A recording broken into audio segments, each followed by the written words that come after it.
selecionar seu idioma, basta clicar no ícone do globo na barra inferior do Zoom e selecionar sua preferência. To select your language, just click on the globe icon in the Zoom bottom bar and make your selection. Para seleccionar su idioma, solo haga clic en el icono del globo en la parte inferior de Zoom y haga la selección.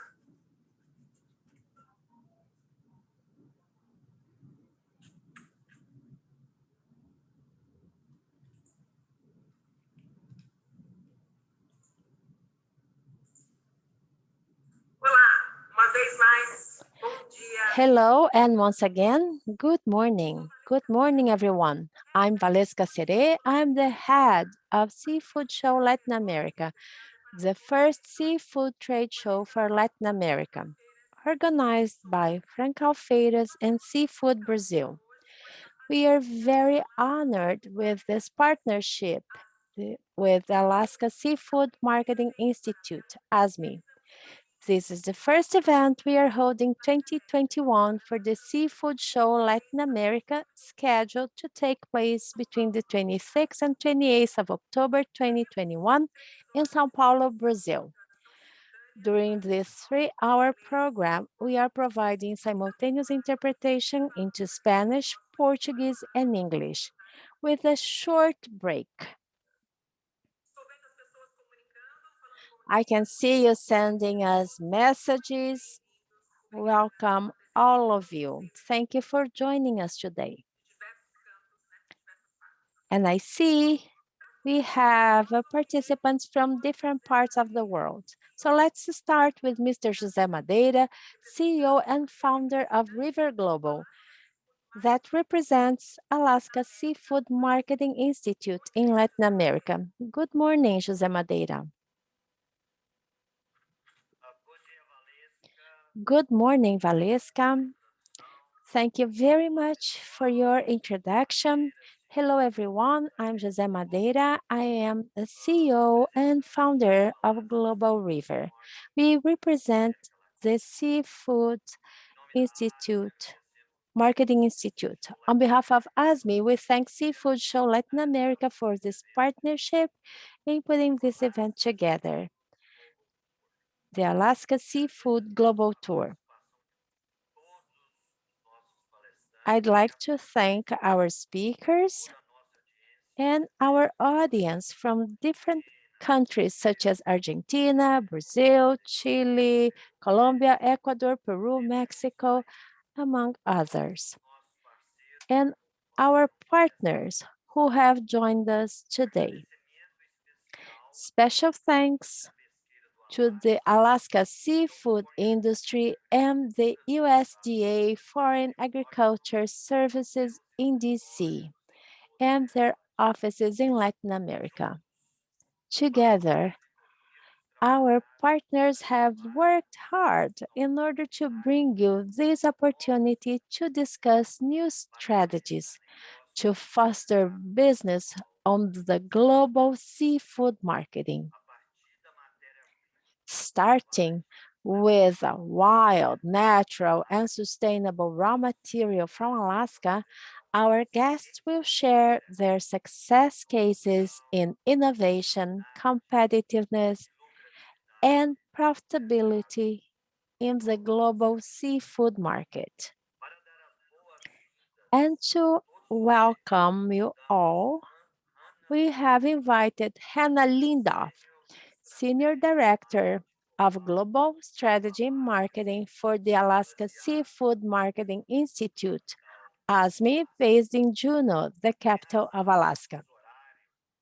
Because of the time zone difference, she sent us a pre-recorded messages. We will share her video and it's in English. I wish you all a very fruitful event, and I hope that it helps you to foster your business with wild, natural, and sustainable seafood from Alaska. Thank you very much.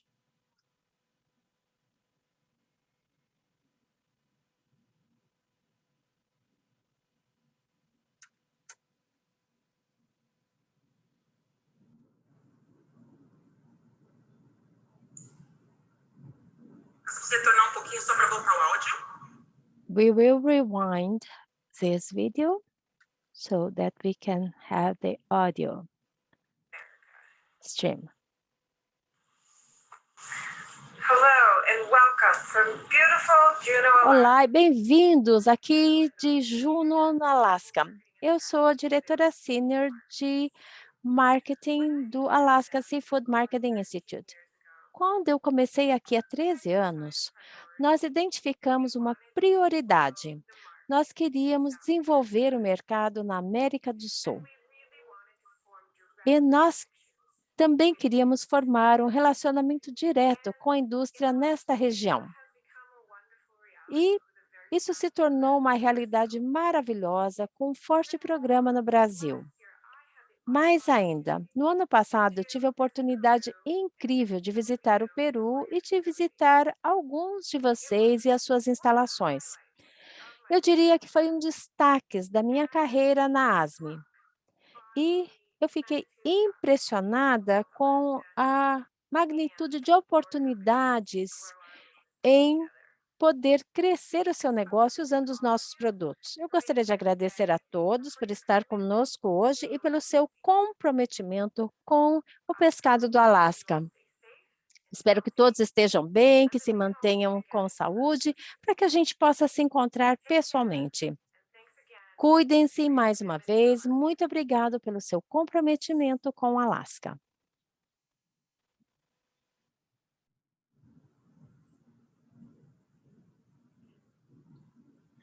Olá, pessoal, bom dia. Hello, everyone. Good morning. Thank you very much, Valesca, Madeira, Hannah.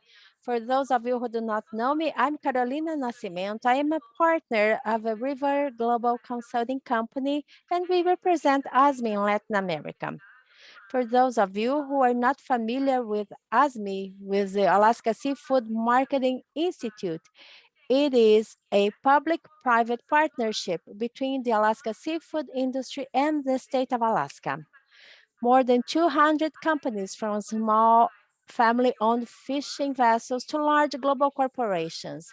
They export wild, natural, sustainable fish from Alaska to different markets across the world.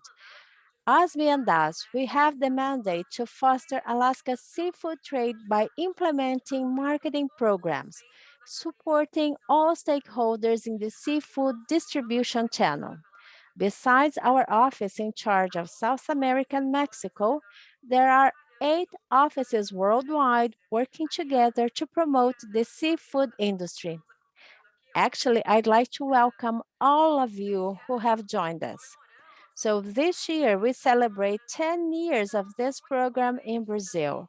And we are very happy because recently we expanded our efforts to Latin America. And just as Hannah mentioned, we strongly believe that the seafood industry in Latin America has many opportunities to be explored, to be tapped regarding Alaska seafood diverse products. And that's exactly what we'd like to share with you today. Our guests from Alaska Seafood Global Tour will share cases that were applied in different countries in order to bring you practical insights on how you can diversify and expand your activities regarding seafood processing and trading. If I had to choose one word to represent this event, or at least the word that motivated us to organize it, it's inspiration. We want to inspire you with a real and profitable business, going beyond traditional marketing. Without further ado, and we have a 3-hour program ahead of us, I'd like to welcome another moderator, my colleague, Ricardo Torres. Good morning, Ricardo. Hello, Carol. Good morning. It's great to be here with you and the other moderators, not to mention our participants. We will have many interesting sessions, and I'd like to ask you to stay with us till the end. So, good morning, everyone. We expect to have more than 500 Participants representing the industry, distributors, wholesalers, retailers, and seafood traders from Latin America, Europe, and Asia. For those of you who do not know me, I'm Ricardo Torres, Editor-in-Chief of Seafood Brazil magazine and also partner of Seafood Show Latin America and ASME for this event. Thank you very much. Carolina, I don't know if you remember, but I like to share the fact that exactly 5 years ago, Carolina, some Brazilian traders, ASME representatives and we were sailing the Bering Sea.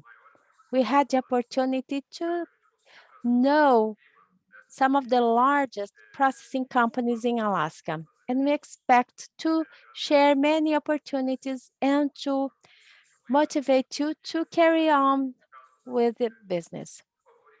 So please also send us questions. You can use the Q&A icon at the lower portion of Zoom. Your question can be sent to us in your native language and it will be translated. It's also important to remind you that there are participants from different parts of the world and some of the presentations are pre-recorded because of the time zone difference. For example, I think it's 4 a.m. in Alaska. But anyway, you can send us your questions using the Q&A icon, and we will share those with our speakers. So without further ado, let's start our program with Dan Lesh. He is a consultant and he manages research projects for the public and private sector, particularly regarding Alaska seafood. Some of these typical products involve market research, sustainability studies, and economic development. And because of the time zone difference, he sent us a pre-recorded message.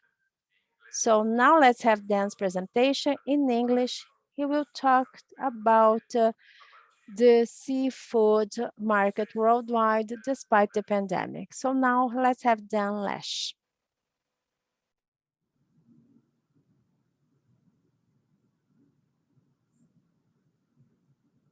Enquanto nós preparamos aqui a apresentação, peço que todos selecionem. So please select the language of your preference in order to follow Dan's presentation. Thank you. Well, thanks for the opportunity to join you all down in South America. I'm sorry can't be there in person, obviously. Hope you're all doing well in this strange times, staying healthy. So I'm joining you from Juneau, Alaska. My name is Dan Lesh. I'm with the McKinley Research Group. We're a contractor for ASME, the Alaska Seafood Marketing Institute, specializing in market research, economic analysis.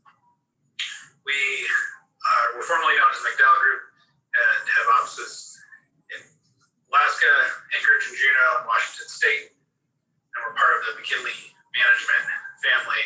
I personally was born and raised in Gustavus, near Glacier Bay National Park here in the southeast of Alaska, near Juneau, the capital. And a lot of fisheries happening down here in southeast Alaska. I participated in several, including longline halibut, shrimp, box shrimp fishing, salmon, gill netting, and trolling. Obviously, a lot of our fisheries are also around Kodiak, Prince William Sound, out here in the Bering Sea and the Aleutian Island chain. Overall, there's 29,000 fishermen on average in our fishing each year, 26,000 processing workers. The fishermen are harvesting about 2.6 million metric tons, worth $2 billion, and fishermen and processors are turning that into 1.26 million metric tons, worth $4.7 billion annually. Those are averages. I'll show you a trend line here in a second. Alaska makes up about 2/3 of the volume of U.S. seafood produced each year. As you can see, our harvest volumes and wholesale volumes are quite steady year to year, despite the fact that we're dealing with wild populations that do fluctuate significantly year to year on individual species level. But as collectively as an industry, a lot of those differences will iron out and things will stay steady overall. Now, I don't have full year data for 2020. We did see a drop due to factors, but mostly in the biology side of things. When you look across the species that we're known for, you know, obviously salmon. Salmon still only makes up 14% of the harvest volume, about more than a third of the value, though. See it right here. Pollock is our biggest species, the biggest single species fishery in the world. Competes with the anchovies down your neck of the woods. Flatfish and rockfish make up 14% of the volume. Pacific cod is important too at 10% of the volume. Halibut, sailfish, and crab, while only 1% of the volume, obviously high value per pound, make up 10% and 10% for crab and halibut, sailfish, both on the value side. Just want to give you a sense in general of what we're talking about in the Alaska seafood industry, and then transition to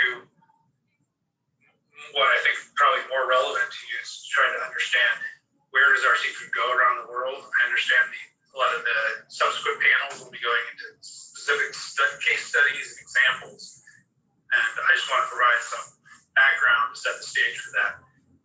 You can see that this is, so the product form as fish leaves Alaska to be consumed or further processed, most of it, the biggest grouping is H&G fish that needs further processing.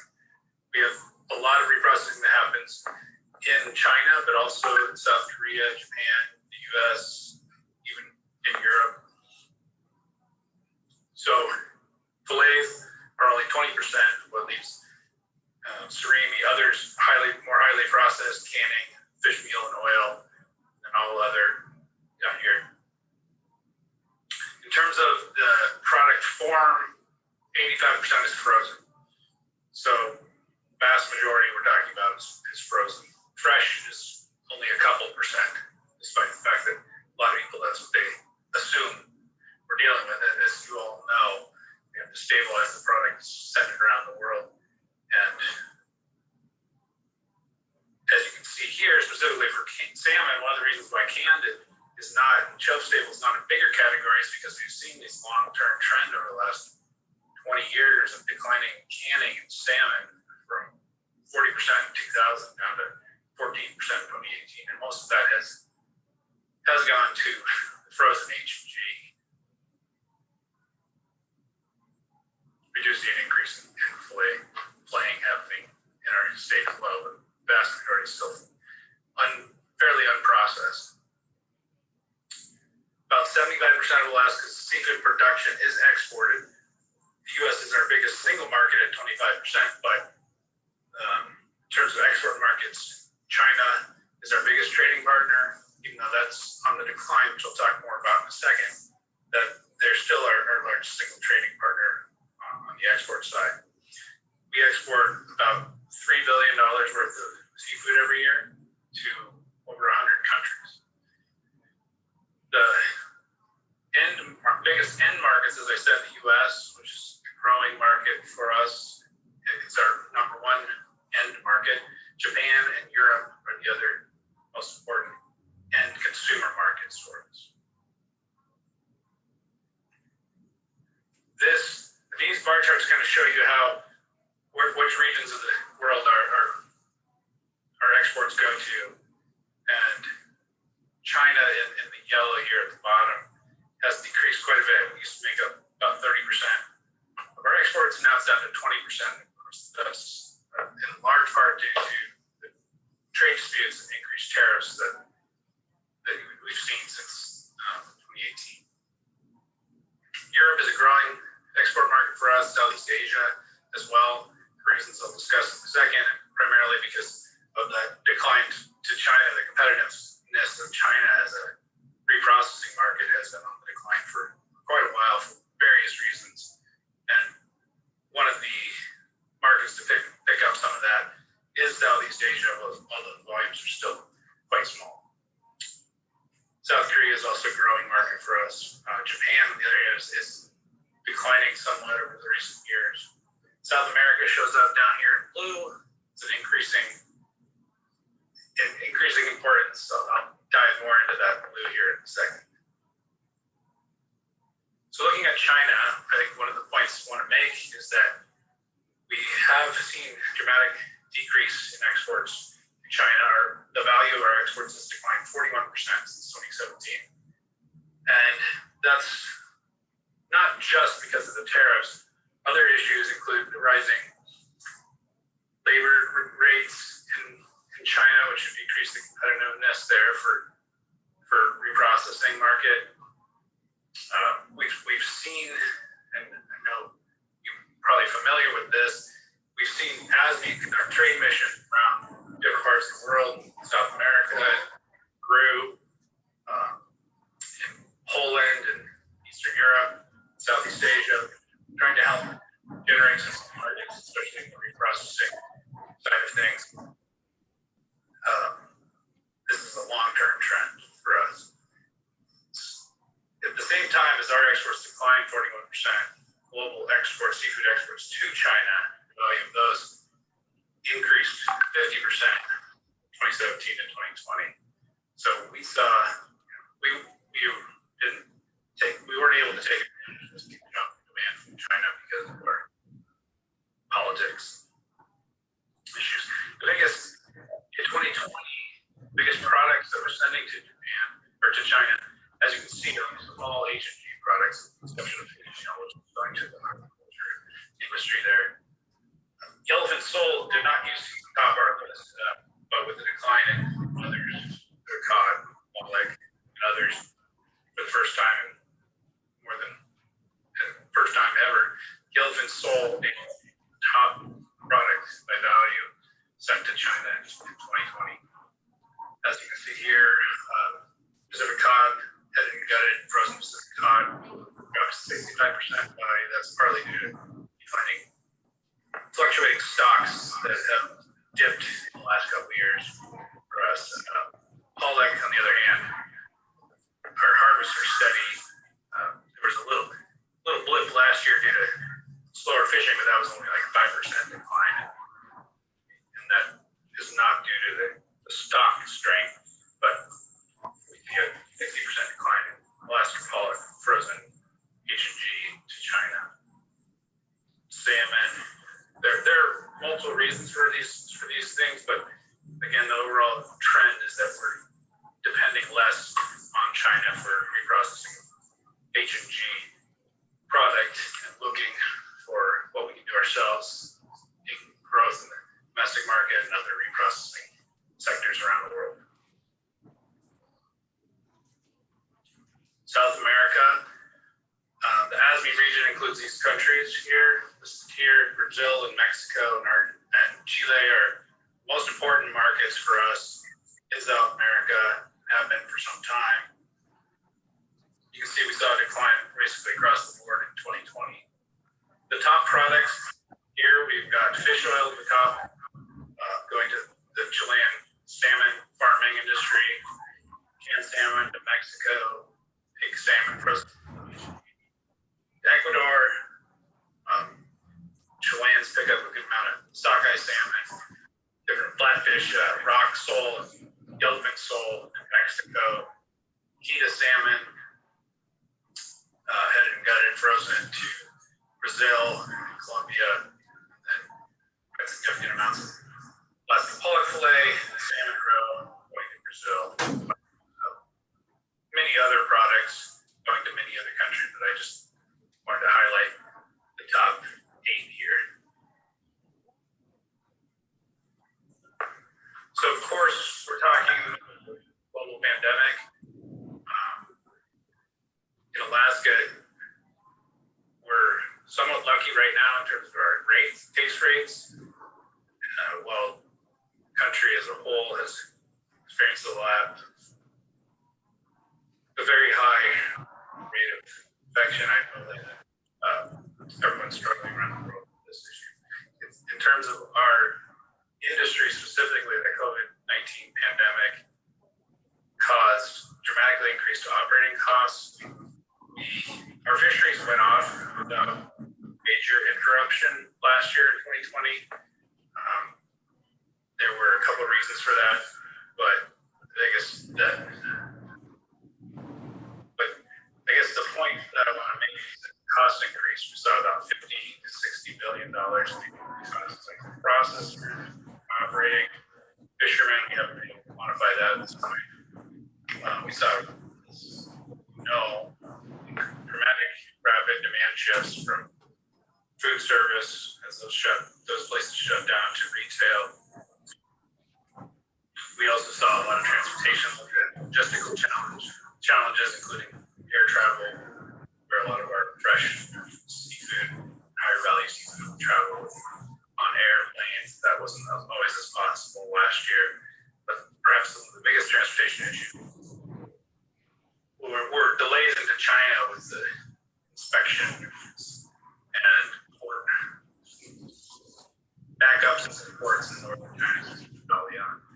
So we've talked to processors that loaded ships in Dutch Harbor in September of 2020 still have not unloaded their trampers in Galvan. So just some of the major issues. We also saw a weakening dollar over the last since the pandemic, down about 2% from pre-pandemic levels. Looking at this demand shift, a huge spike in seafood sales, retail markets, grocery store, jumping, here, getting stocked up, fill their pantry to hunker down, and then, but staying quite high, and in the red here, you can see around 30% increase in sales per given week compared to the year previous, for both frozen and fresh seafood. So seafood has been the food sector, perhaps the most, as you all are probably intimately familiar, and seafood within food has been able to capture that market. One of the reasons why we saw this big jump, it's partly a story of supply chain being pretty resilient and a lot of flexibility built into the seafood supply chain because of huge fluctuations that we can see in harvest timings and the natural factors. We were able to stay on those shelves and have more flexible supply chains than some of the other proteins. And so this story here is largely about increased demand and having a protein that really resonated with customers, and also about the ability of the industry to continue to operate and supply that demand, meet that demand. We up here are really proud of our seafood industry and how it came together, dealt with all these changing requirements and challenges of the pandemic. 2020, 2021 has been harder because of higher case rates, and when some of our fisheries started going this January, several massive plants have to shut down for extended periods of time. The highest infection rates we've seen, and unfortunately, a few deaths. Some of the impacts that we escaped in 2020. So far, it's a harder landscape for us right now. We're hopeful that the vaccine rates will allow our industry to fully operate and for the vaccinated workforce for the summer salmon season.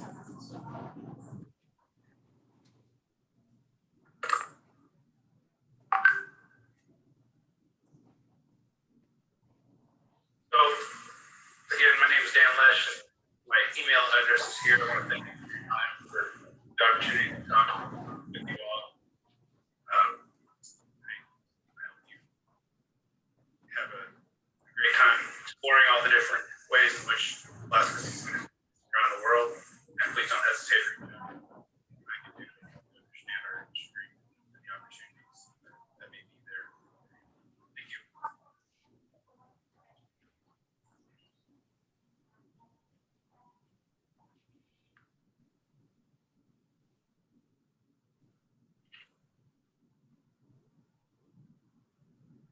Olá, bem? Tudo certo? Sim, Carol. Ótimo. Hello, everyone. Is everything okay? Yes, well, before I say anything about Dan's presentation, I'd like to once again remind you that we are offering simultaneous interpretation services. So if you look at the bottom of your Zoom screen, you are going to find a globe, an interpretation icon, or you go to the ellipsis if you are using your cell phone and then click interpretation and select the language of your choice. And please send us messages in our chat box so that we can also help you. Okay, great, wonderful. Okay. So Dan's presentation had many charts, but I like to highlight some points. First, it's very interesting to understand what Alaska produces, the different species and the global market and how Alaska products are sold worldwide. And obviously we talk about raw material, frozen seafood, and we know it accounts for 80% of Alaska's production. So it's very important to think about reprocessing opportunities in the long term. Another point I'd like to highlight is obviously 2020 numbers are very atypical because we're talking about a global pandemic. But as Dan mentioned, we are very proud of how the industry responded to this challenge. My last comment, numbers that showed this drop in export to China. The way I see it, it represents opportunities for us in Latin America. So where are we going now to send this raw material that used to be shipped to China? So perhaps we can use that as an opportunity to grow our business. So this is just a comment, food for thought. Now, I'd like to introduce our next speaker. He is very knowledgeable about global marketing. He's a very good partner. Our next speaker is live from Buenos Aires, Franco Marabini. He is the director of JP Klausen. He represents actually JP Klausen in South America. So now I'm going to switch to Spanish. So once again, please do use interpretation services available. So select the language of your choice at the Zoom icon. Good morning, Franco. It is a great honor to have you with us today. Thank you very much. First and foremost, thank you very much for this opportunity. It is an honor to be able to talk to you. And for those that don't know me, as Carolina said, I am Franco Marabini. I am Director de Congelados Atlántico Sur. We are representatives of JP Klausen in South America that belongs to the Nissan Japanese group. And this is a major group and they're leaders in the fishing industry. The group has boats, commercial offices, plants, and even all over the world, even in Alaska. In South America, JP Klausen has 3 business lines that are export, imports, and also the reprocessing of fish and seafood. Now I would like to talk about them. I'm going to present you the 3 main lines here, but I'll show you the last line. Approximately 6 years ago, JP Klausen developed a reprocessing line of wild Argentine prawns in Peru. We send headed prawns to Peru. They are peeled and they are re-exports to other sides of the world. In the beginning, our target market was Europe because we have companies of the group in Europe. But we started the first year, we started with 2 and 3 containers. We reprocessed them. We would package them in bulk with no major packaging because this would go more to food service. And after the first year, we produced 500 tons in Peru. And the second year, everything changed suddenly because JP Klausen saw that there was great opportunity in the US and Canadian market. And as of that moment, we focused on those markets. We made a good effort. We had to find new customers and we had to work with new products, with new packagings, with a greater design and with more technology. So we started making bags of different sizes with special zippers, with pouches. We even use biodegradable material and printed in many colors. And this was a major bet that gave us good results because today we produce over 3,500 tons of finished products on a yearly basis in Peru, and we give jobs to around 200 people. And also, we, JP Clausen, sells to the main importers of prawns from Canada and the US. JP Clausen products today are present in the main supermarket chains of the United States and Canada, like Kroger, Costco, Walmart, Albertsons, amongst other supermarket chains. So based on this successful experience with our prawns, and thanks to the requirements of our customers, who were seeking alternatives to bringing products down from Asia and specifically China, we grew more and we began to reprocess fish in Peru.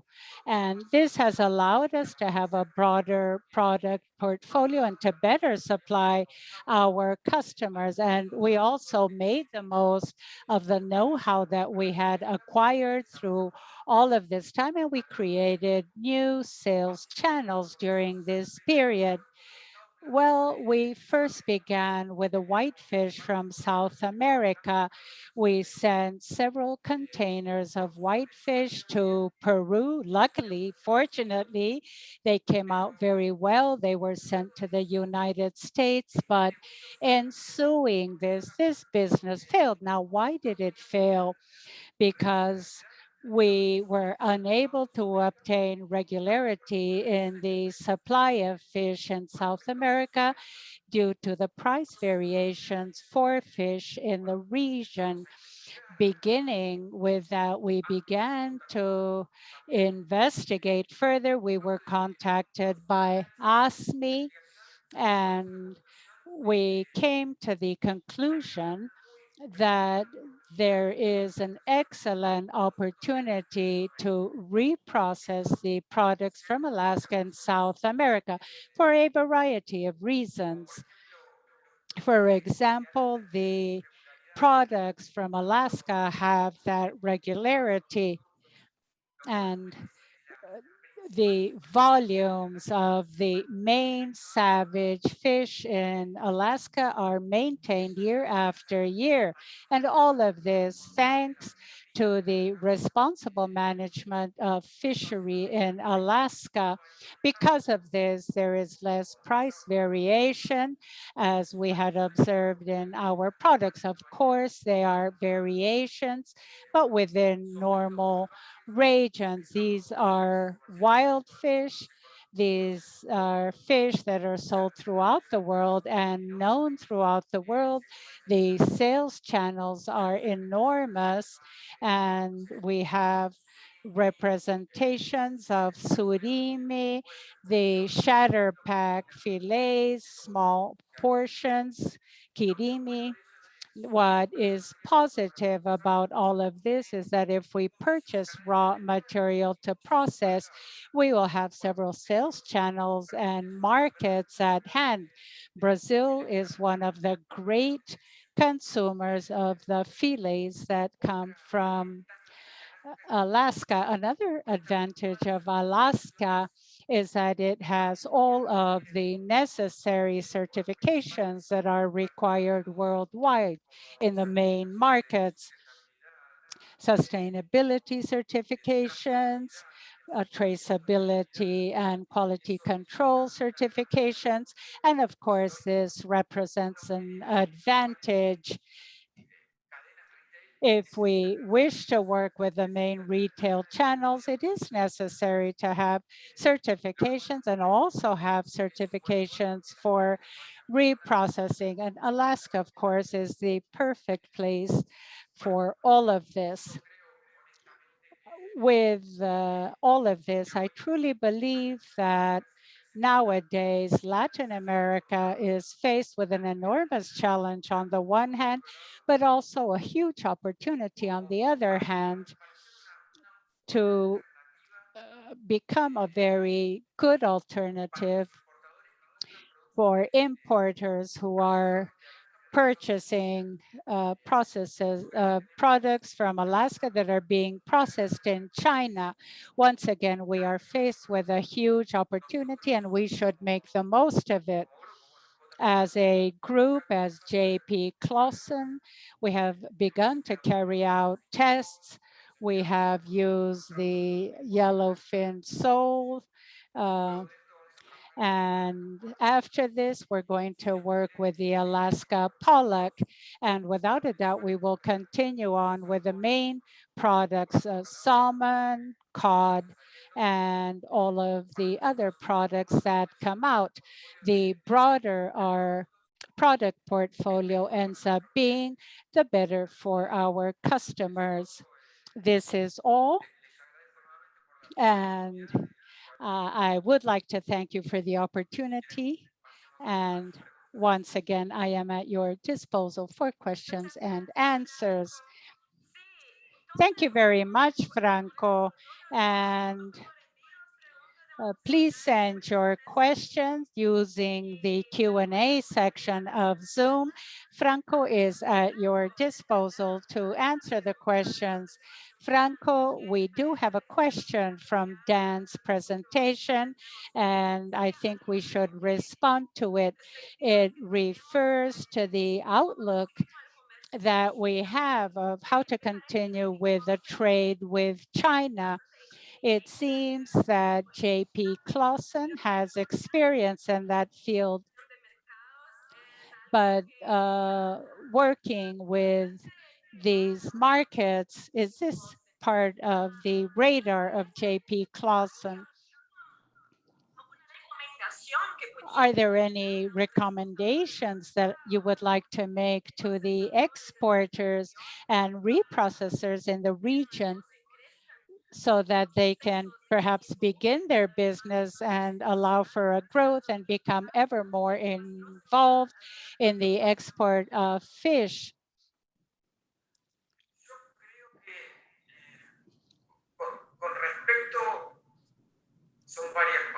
Well, there are several questions here. When it comes to China and Latin America and reprocessing as a whole, I honestly believe that this is the right timing for several issues because of the variables that are involved at present.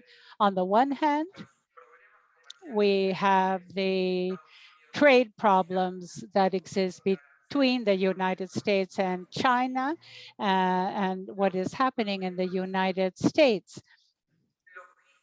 The logistic problems that China has at present to send a container from China to Europe or the United States can be extremely costly. There are additional issues. The production costs in China have soared considerably, And there's a very simple point here. Customers are requesting products that do not originate from China. And we have offices in China. We have been reprocessing considerably in China, but our customers are requesting products that do not come from China. And of course, China will continue to be a giant, and we are but a small option to China. And I believe that the Alaska exporters should begin to set their sights on Latin America, especially for the reprocessing. And for those who are willing to reprocess, those that are already reprocessing, and of course, this will represent a new business. I think this represents an excellent opportunity. It's not easy to compete with China. China has 30 years of experience in reprocessing fish. They have a logistic network that is incredible. And the fish of Alaska goes to Korea, then goes to China, returns to Alaska. And of course, this is something we have to keep in mind. But beyond all of this, there are very good opportunities. And the opportunities are not only for Peru, any other market can do this.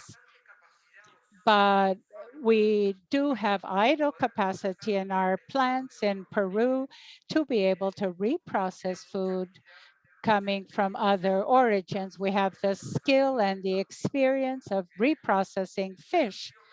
It is, of course, a challenge, but I am convinced that we can be successful. Thank you, Franco. Thank you very much. We have a variety of questions here in the Q&A, but because of our time constraints, we will not be able to respond to all of them.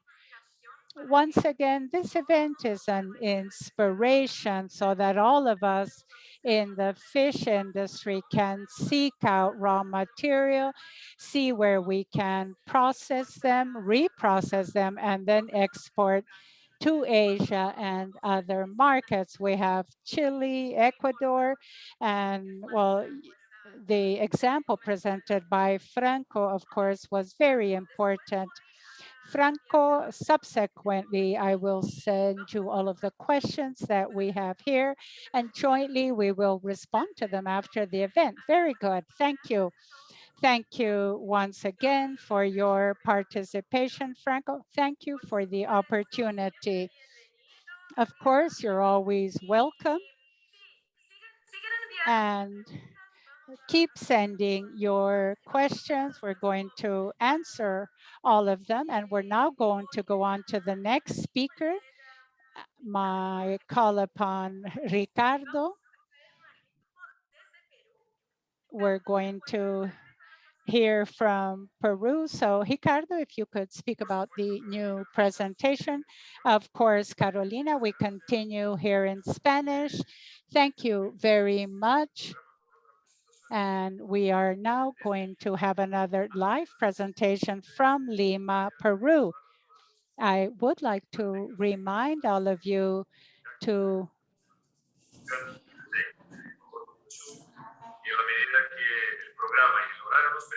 please remain with us. We do have a long program with very interesting presentations. I would like to welcome Mr. David Epstein, the CEO of Oceano Corporation. David, are you here with us? Welcome, welcome, David. And as I was saying, David Epstein is the CEO of Oceano Corporation, and he will speak to us about what is happening with fish in Peru. And he will speak about how to better develop the business. He is once again the CEO of Oceano Corporation and the president of the Fishery and Aquaculture Committee of the National Society of Industries, the SNI. We give the floor to Mr. David Epstein, therefore. Good morning. It is a pleasure to be able to make this presentation. We're going to speak about a new business and marketing approach for fish. At this moment, I will share my screen with you. Yes, we are sharing the screen directly with all the participants.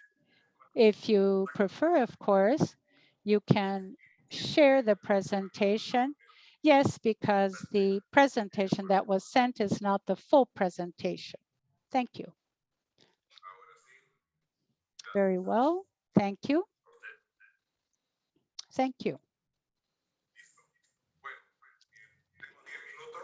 I have 10 minutes to speak about Peru.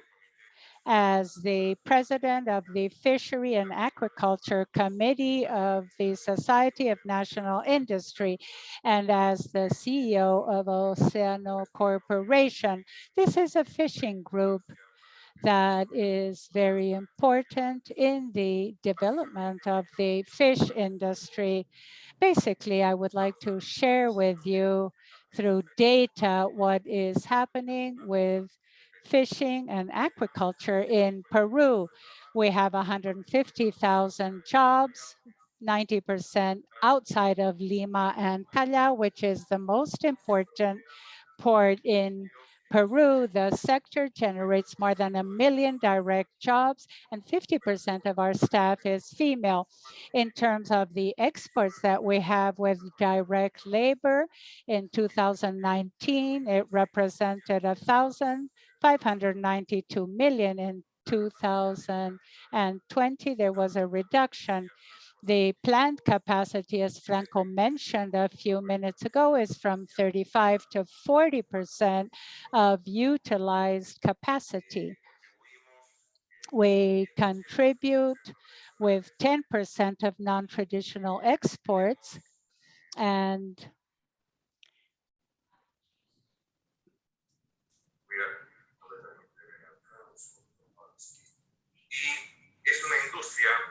we have an industry that has a minimum wage, which is quite high, of 1,606 soles to be able to work with this. In Peru, we have 122 plants of frozen fish, 24 for cured fish, 65 for canned fish, with a total of 211. And there have been very little variations since 2019. 60% of the fishing plants are found in Piura and Ancash. Now we're going to speak about the strategic partnership with Alaska and the National Society of Industries in Peru. Now, which is the goal of this? The goal is to have Peru as a hub for reprocessing, especially for the Alaska pollock, the wild salmon, hake, and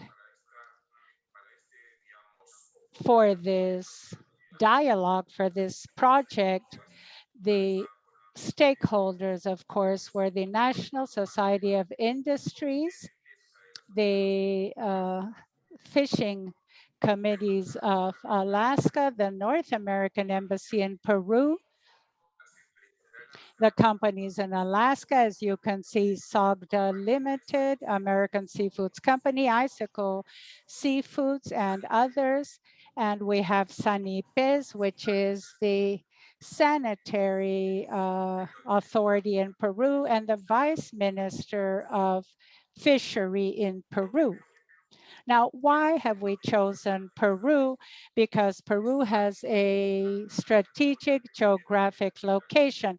It is a country with a very long fishing trajectory worldwide. It is competitive in cost, have qualified labor and sufficient plant capacity for frozen fish and reprocessing.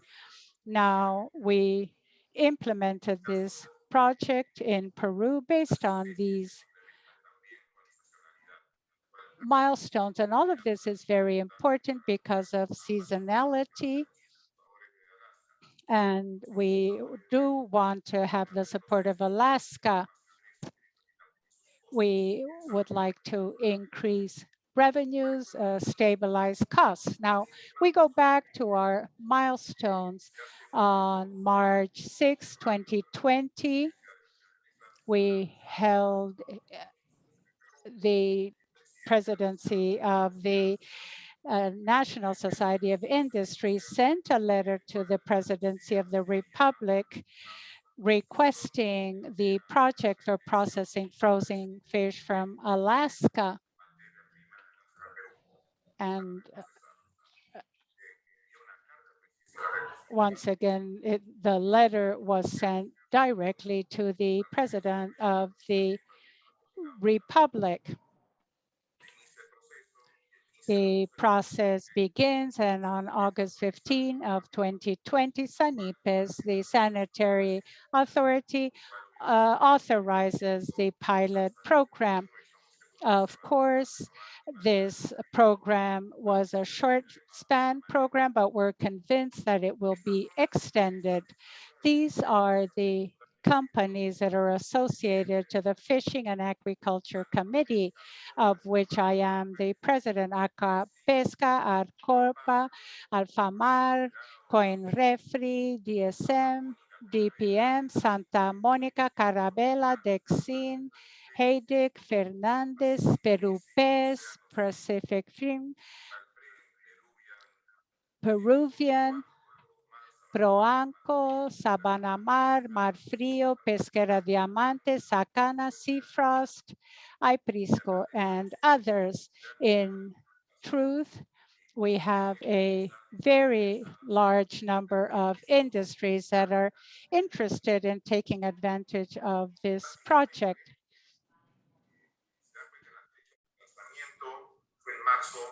The date of launch, as you will recall, was March 6, 2020, but this coincides with the lockdown in Peru and elsewhere in the world. And it has been very difficult, of course, because this is the main channel that we have with Alaska.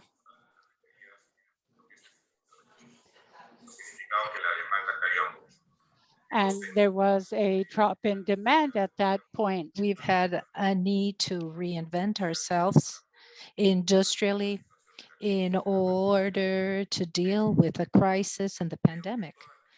But I believe that all crises represent an opportunity. And when you make the best out of an opportunity, this becomes a success. And now we have the opportunity to materialize a win-win situation. And we will be able to develop this from Peru as a hub. In Peru, we have the industrial capacity and we have the possibility with our products to develop the domestic market. Now, I would like to talk about Oceano Corp, where I'm an executive director. And basically, here you have the main species that we work with. And here you do not have the species that Alaska exports. We don't have wild salmon, we don't have hake, we don't have pollock. And our hake is different, and this complements our products. And it's interesting to us. This is the portrait of 2019 regarding markets, and in the middle of 2020, this is going to change. The percentage of destination of exports of Oceano Seafood will increase in North America. And this is something that we already see, and this is an important opportunity. We are also working with our domestic market. Today, we have products for retail. We're in the main supermarkets with mahi mahi, prawns, rings, and we are going to incorporate products of wild salmon and pollock. It is important to highlight that in Peru, as Grupo Oceano, we reprocess wild Argentine prawns. And obviously, this is increasing like it happens with JP Klausen. We believe that rapidly we will be able to reprocess products imported from Alaska to our domestic market to be exported already reprocessed. So basically, this is this is the Oceano brand that has been relaunched with this new art, and we expect to incorporate the products that we will reprocess in the near future.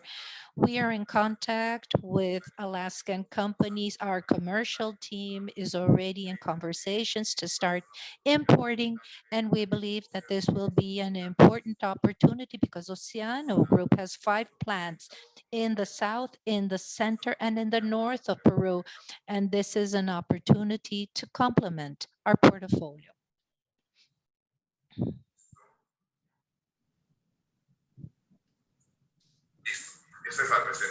So this is my presentation. I know we didn't have a lot of time, but I hope that it was a complete presentation. It was very complete. Thank you very much, Mr. David. We have a couple of questions. In reality, we have more questions, but I will ask you a few questions because of our time. I will start with my question. I do have a right because I'm the mediator and I'm a journalist. So I would like to comment. And I would like to state something that we mentioned in the beginning of the webinar. And we said that China is focusing in its domestic market, and this reflects the organization of this industry, like in hubs like Qingdao. And this and the effects of the pandemic, create opportunities to have new hubs in Latin America, also based in the Peruvian industries and players that are so important for this industry. What is your view on this? What is your take here? What we see throughout the world establishes opportunities and changes, generates. So in reality, today, international trade regarding added valued products in the fishing industry is changing. Countries like Peru that are origin in terms of exports, send it exports to China, to Spain, so that the products are reprocessed and they are re-exported to nearby markets to us, like the United States. And now we don't have to go through them, but we can go directly to the nearby markets. I believe that Latin America is consolidating itself as an important market. We export a lot to Colombia, to Brazil, and other countries in the region. I think that competitiveness regarding costs, well, we don't need intermediaries like China. What is happening? Peru is undergoing an important investment process regarding updating the technical part of their plants. We have Paita, that is a very important city. Amongst others, we have Pisco, Chimbote that are very important for the fishing industry. But Paita has a great amount of fishing plants. So what is our view here is to turn Paita into a hub to provide better quality of life to people that live and work in Paita so that they can thrive. And we want Paita to become a focus of development of added value with competitive products and directly replace something like China, or could be other destinations, to go to nearby markets like the US and the Canadian markets, maybe Europe. I believe that there will be a lot of competition regarding who makes progress quicker. I'm not going to say that this is a trade war, but there is trade competition regarding origin and destination. And when we work jointly with the partners that we have throughout the world, we will be able to take these efficiencies and this will become a commercial success. It's a challenge, but we're on the right path. Now let's go to the next question. If you could briefly answer this question, it is a question about the fleet. And this comes from Emerson de Oliveira, and the question will be in Portuguese, okay? The Peruvian seafood industry is concerned with the Chinese seafood industry, considering its own zone. Did you understand the question?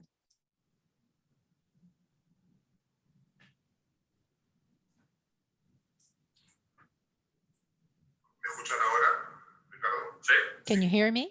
Okay. All right.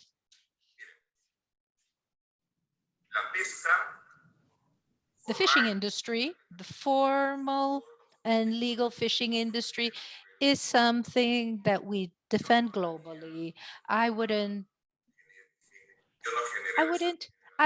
generalize when we talk about the Chinese or non-Chinese fleet. What I can say is that any fishery that doesn't uphold the laws and doesn't respect the sovereignty of countries like ours, well, has to be banned, and we will not accept this. If there are boats of any flag that are not upholding the international fishing laws, they should be sanctions. We hope that there are very few or none. And in terms of quality, this is very personal. I would never generalize. It wouldn't be correct to generalize because in all countries and throughout the world, we have very good businessmen and very few that do not uphold the international rules. And I do urge them to do it. What we're doing in terms of fleet, we are formalizing our troll fishing in Brazil, in Peru, which is excellent for us. Thank you, Davi. It was a pleasure, and thank you very much. And I do congratulate you for everything that you're doing. So we hope to see you and your entire team in October in our seafood show. So we will continue with our program. Thank you very much again, Mr. David. Now I will give the floor to Carolina again.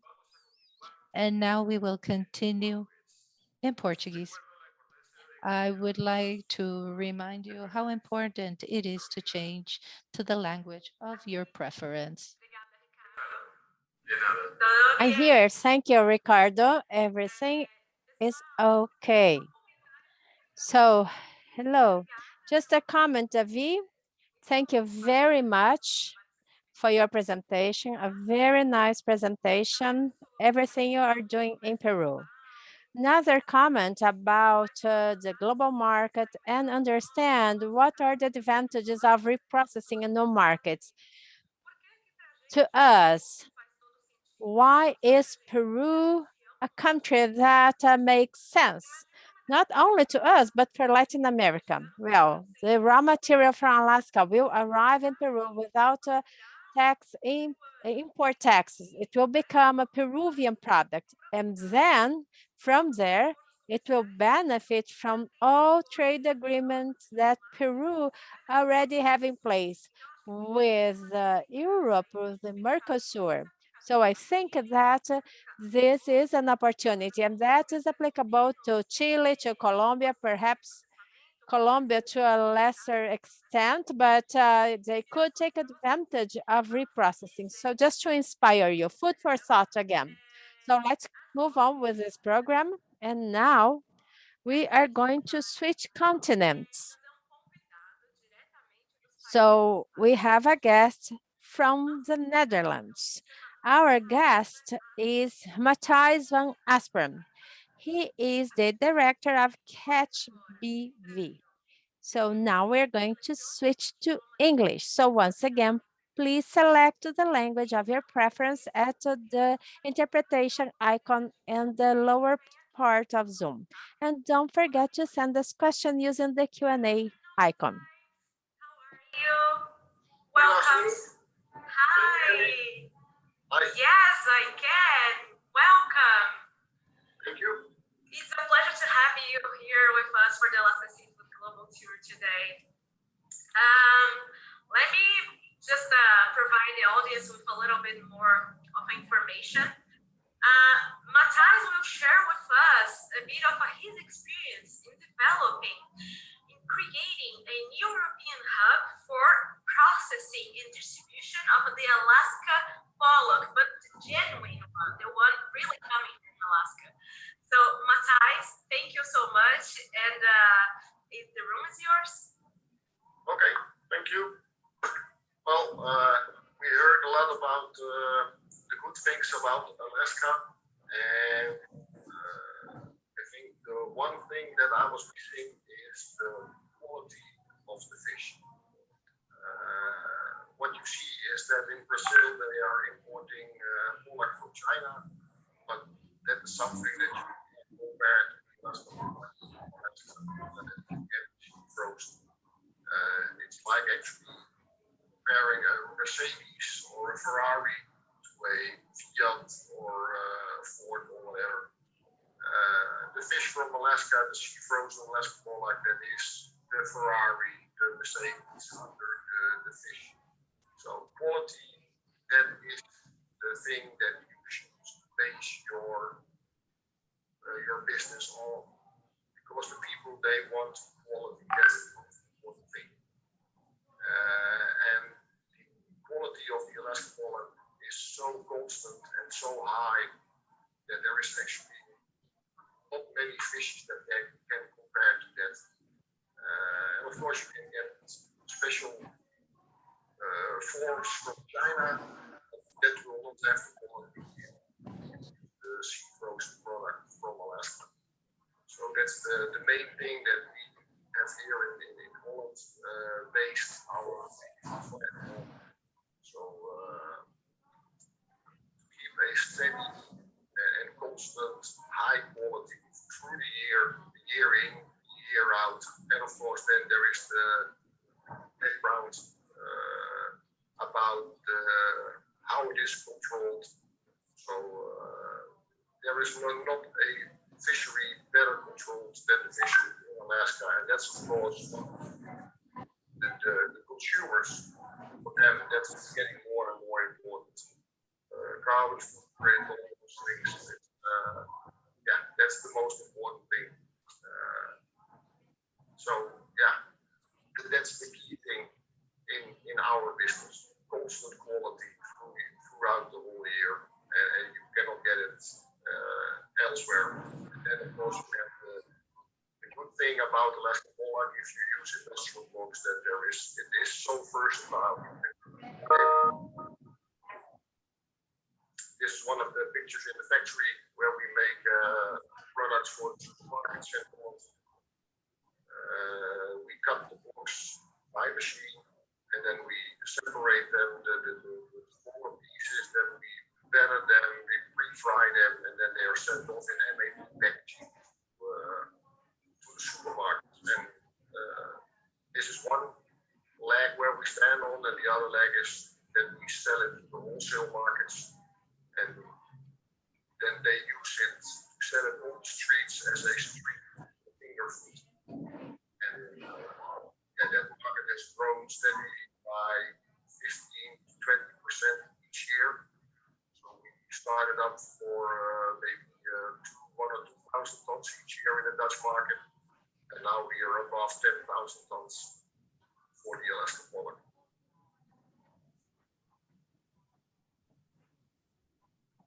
So I don't know if there is anything more that people want to know. Hi, Mathijs. Yeah, of course. Actually, I want to go over the pictures that you shared with us. So as you're saying, you working with Alaskan pollock fillets coming from the blocks, right? So Yes. just wanted to showcase to our audience how this product looks like. So Valeska, if you could please go back a little bit and show us the piece, the cut they make from the blocks. Please go back.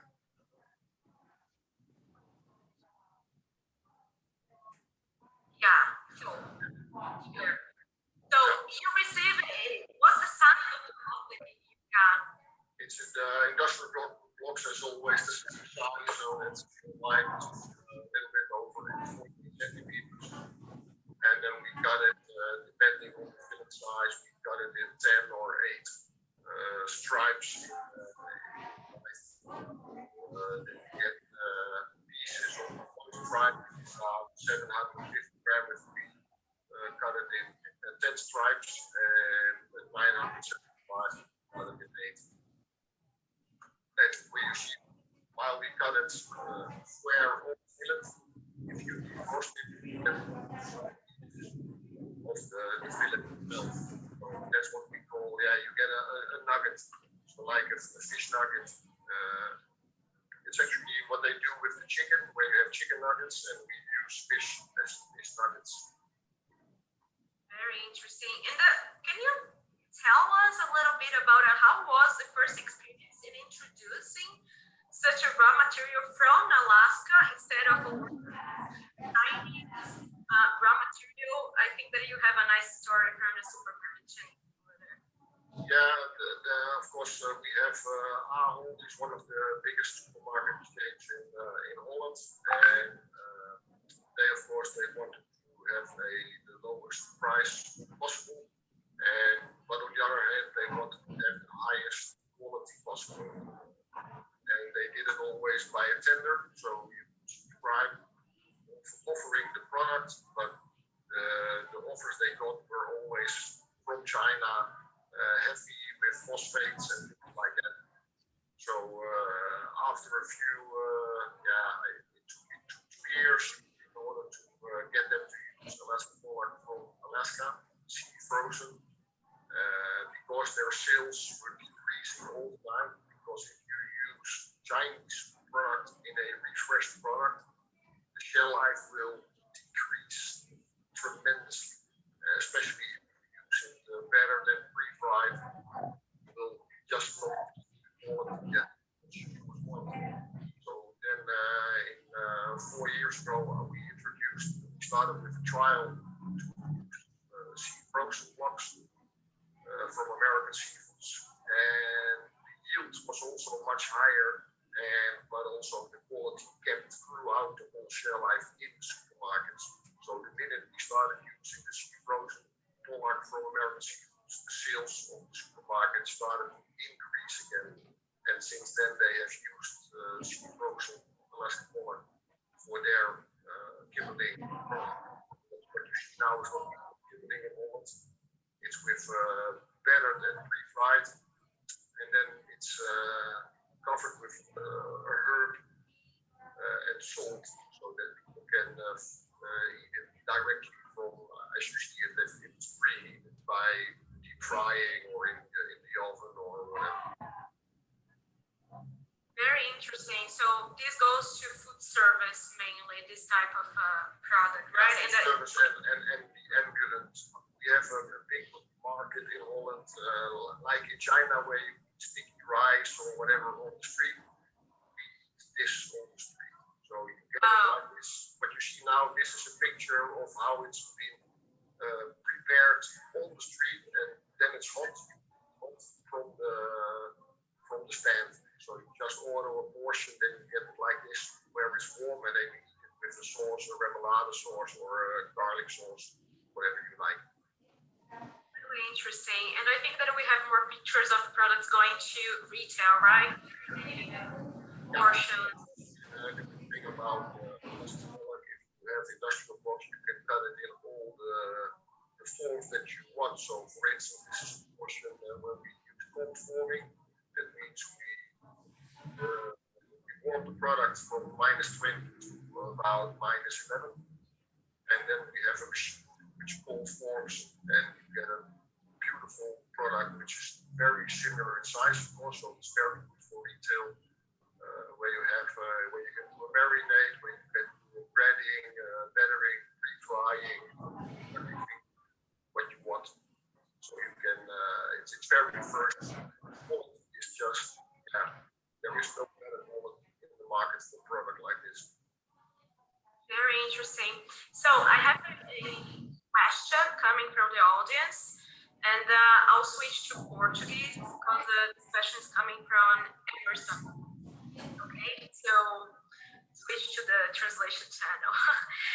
Emerson, a pergunta. Emerson's question.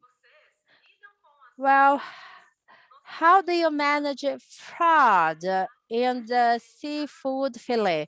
Do you run any DNA test in your market? Sorry. Oh, it's okay. So basically, he's asking how quality control is done in your market. So do they run DNA tests on the species, or even if we're going to talk about quality, how do they ensure the quality with a chemical? So how do you ensure that you're really buying that species? Well, that's the good thing about if you work together with a company which you know for a very long time. So that's why we work with American seafoods, and we know that's the good thing about Alaskan frozen. There are no chemicals. So it's just the product as it is. So they don't use horses, they don't use whatever. It's not like surimi where they have additives or anything. Just that's what it is. It's frozen from, it's reprocessed from a fish into a fillet within 4 to 6 hours. So that's it. It's the fish. You cannot get it even more fresh. Only if you catch it yourself by your rods, but otherwise there is no way to get it fresher than frozen from Alaskan. So there is no issues on those additives or whatever. Okay, so basically you as an importer and processor, you are the one taking, care of the raw material that you're using. Yeah. So Emerson, I hope the question is responded. If not, please reach out to me and then we can talk to Mathijs. Okay, so Mathijs, thank you so much for your participation. I think that the pictures were very illustrative. And again, it was a pleasure to have you here with us today. Thank you. Wish you all the best. Okay. You too. Bye. Bye-bye. People, we're starting, actually, we're going to keep the event language in English because I'm asking my colleague Valeska to lead the next presentation with our guest. Valeska, are you there? Okay. Good. Carolina. Olá. Obrigada. So, bom, vou continuar em inglês aqui para poder chamar o nosso próximo. I'll continue in English so that we can have our next speaker. Okay, so let me check if he's here with us. Perfect. Towards the end of the first of your 2 panels, I would like to introduce our next speaker. He's from China, the largest reprocessing center for seafood worldwide. Welcome, Jerry Zhang from Ocean Gala. Just to start the, okay, it's coming? Okay, great. Jerry, you are in mute. You're in mute. Let me ask you to unmute. Can you hear me? Yes, now perfect. Finally. Thank you very much. Welcome again for being with us so late in the night. Really appreciate it. Yeah, It's the great evening in Shanghai. Good morning, everybody. My name is Jerry Chen. I'm the founder of the Ocean Gala brand. We seafood import based in Seattle for 27 years. We are also a processor in China since early 2000. I started business in Seattle in 1994. So we entered the processing business in China in 2002. And then we invested seafood plant in 2005. Today we brand developer in China. We distribute in China, and we are still import in Seattle. We have basically we have a brand called the premium brand called Ocean Gala, and we also have the online brand called Fresh Element, as well as the Ocean Elegance flexible for the value add. Next, that's for the next slide, please. Hello. Yes, and then next slide, please.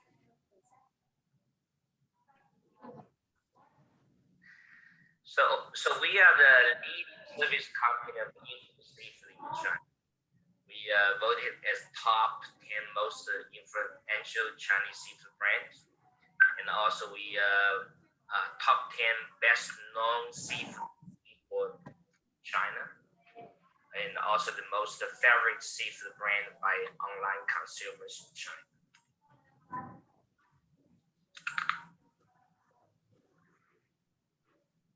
Next slide, please. So today we focus on the online and retail business. We are selling to the many retails like Olay, Metro, Costco, and also the online, offline sectors like Hema and also the hotel chains. That's the pretty much we're selling to the over a few, maybe 100, 200 cities, and over 2,000 outlets. So next slide, you can see our product, typical product display in the supermarket on our brand. In the next slide, we also operate some fresh seafood counters inside the high-end market chains in China, such as Beijing, Shanghai, Tianjin, Qingdao, and Jinan, some other major cities in China. So I would like to share with the audience how we promote seafood or import seafood in China, such as Alaskan seafood. The next slide will show you that we first, we do several approaches, such as join the marketing with the embassy or trade office of the United States and some other cities, some other countries, and also we do join the marketing with Marine Food Council, with the Chinese franchise chains and WWF to promote seafood. We also partnering with major global seafood brands. As well in Europe and the United States, and such as also we do organizing cooking show in the Canary, and sometimes we do live promoting major social media platforms such as live stream, and also we do demo of sample test at high-end market weekly, monthly, bi-weekly, on the cities, on the channels. We also do the create a cooking video to educate and promote the import seafood, such as Alaskan seafood. So today we are proud to say that we promote single frozen Alaska pollock in China and also in the Olay supermarket chains in China. Next slide. I like like to talk a little bit why fish processing current situation in China. Next slide, please.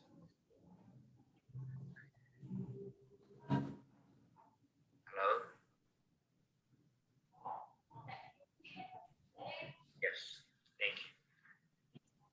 Currently, white processing, basically what I mean is that raw material from Alaska, from Russia, process the inside Chinese plant and react to North America, Europe, such as pollock, Pacific cod, haddock, Atlantic cod, redfish. So today we are facing a high cost, the labor cost. The typical worker's wages about $500 per month. So at a certain point, we'll see how this will compare to machine. Should we continue processing, or could it be replaced by machine in the future? And also, there will be less and less workers are willing to work in the seafood plant in China, because usually they have more choice. They can work for the electronic company, they can work for the other, service companies, instead of working in the cold, wet environment in the seafood plant.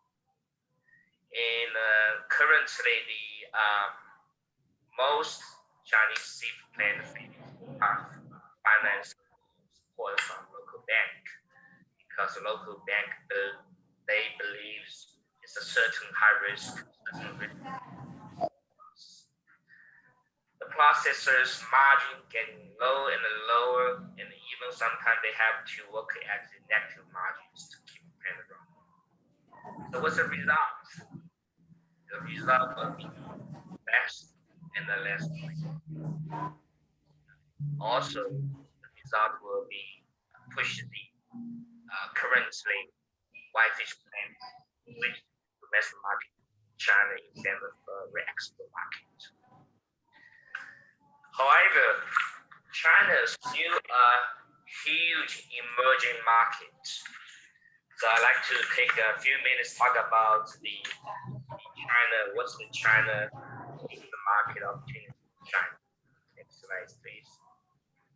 Then next slide.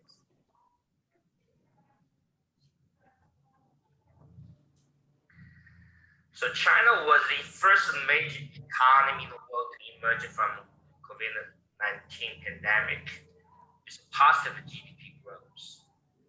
If you look at the 2020 Q2, China started to recover, and then the continued to increase the GDP to Q3, Q4 2020, and that's making the only country in the world to return to the pre-COVID level by the end of last year. Average GDP in 2020 is roughly about 3.2%. Next slide, please. And then we talk about what retail market in China. For the whole year 2020, China total retail sales declined by 3.9% after being down as much as 20% in early 2020. Grocery retail market does not suffer as much as other sectors during the height of COVID-19.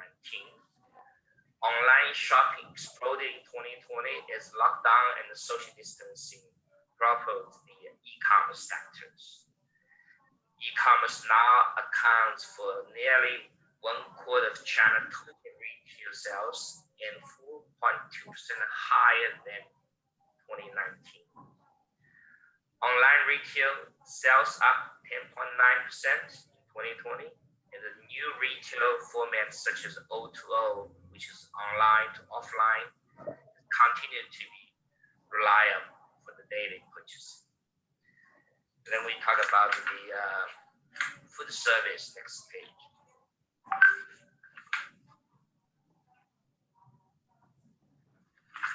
The food service HRI, which is hotel, restaurant, institutions, that sector remaining depressed, is is recovered from COVID-19, which catering heavily followed by 16.6. Dining traffic plummeted by nearly 90% in Lunar New Year. The HRI revenue in October 2020 increased 0.8% from 2019. The first positive growth within the year is consumer regain confidence. New development in HRI including contactless delivery, make at home kits, retailized menu, take-out menu by premium hotels, and online food delivery service market increased significantly with 17.1 billion transactions. Online delivery user reached 419 million by the end of the quarter. So as the major input seafood brand operate, we work with Shangri-La. It's one of the high-end hotel chains in China by selling their hotel menu chain started 20 last year, and we got pretty good success. That's how the service was hugely impacted. Now they are going to selling to the retail. So next slide will talk about that. The input. The input is projected to largely surpass export for the next 10 years to reach 4.52 million metric tons by year 2024. That's what this we expected much more input in the Chinese market. And then I talk about the next slide, talk about a little bit about China's seafood consumption trend. If you look at the left side, the consumer more focused on quality and safety. So if you look to the left side, about 50% of consumers say, hey, I want fresh meat, good fresh meat. And versus about 50%, hey, I want to have safety. And then look at about the right side. And family seafood lovers become a main consumer. So that's an age group minus 28 years old, 20, 30, 30, 45, and 45 and older. If you look at the about 44%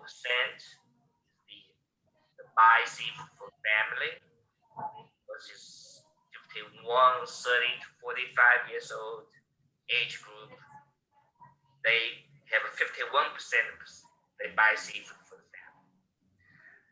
And the seafood lovers seems like 20, 30 years old group age, about 43% they are seafood lovers.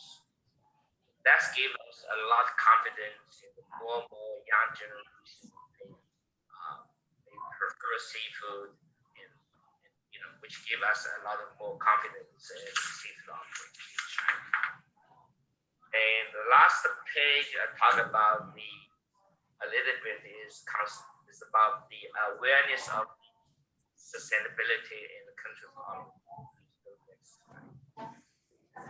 So when you look at these sustainabilities and traceabilities become more important certainly for Chinese consumers. We have promotion staff nationwide, insights, talking to consumers, some every day, some weekend, and we got a lot of services our marketing team. And this is from the Marine Sold Council, which is more or less same we get from our customers. It's about 97% of the consumers say, hey, I really want to know where the this product come from. That's in the left side. If you look at the right side, about 49% consumers say, hey, I don't want to pay premium for the MSC labels. However, about 41%, this is the red box, say, hey, I'm willing to pay premium as long as it's 10%. So definitely the sustainability and the traceability become more important and consumer want to know it. China. That's the end of my conversation, and thank you for attention. Hi, Jerry. Hi, how are you? Good. Thank you so much for the presentation. Very interesting to see how the market is changing in China. We have a couple of questions for you coming from the audience. Yeah. So I'm going to switch to Portuguese because of the questions coming in Portuguese, okay? So turn on the translation, okay. Okay, so this question is from Alexander. His question is the following. Products that are processed and sold in your market, do you use any additives both for the domestic and foreign markets? Can you please comment on that?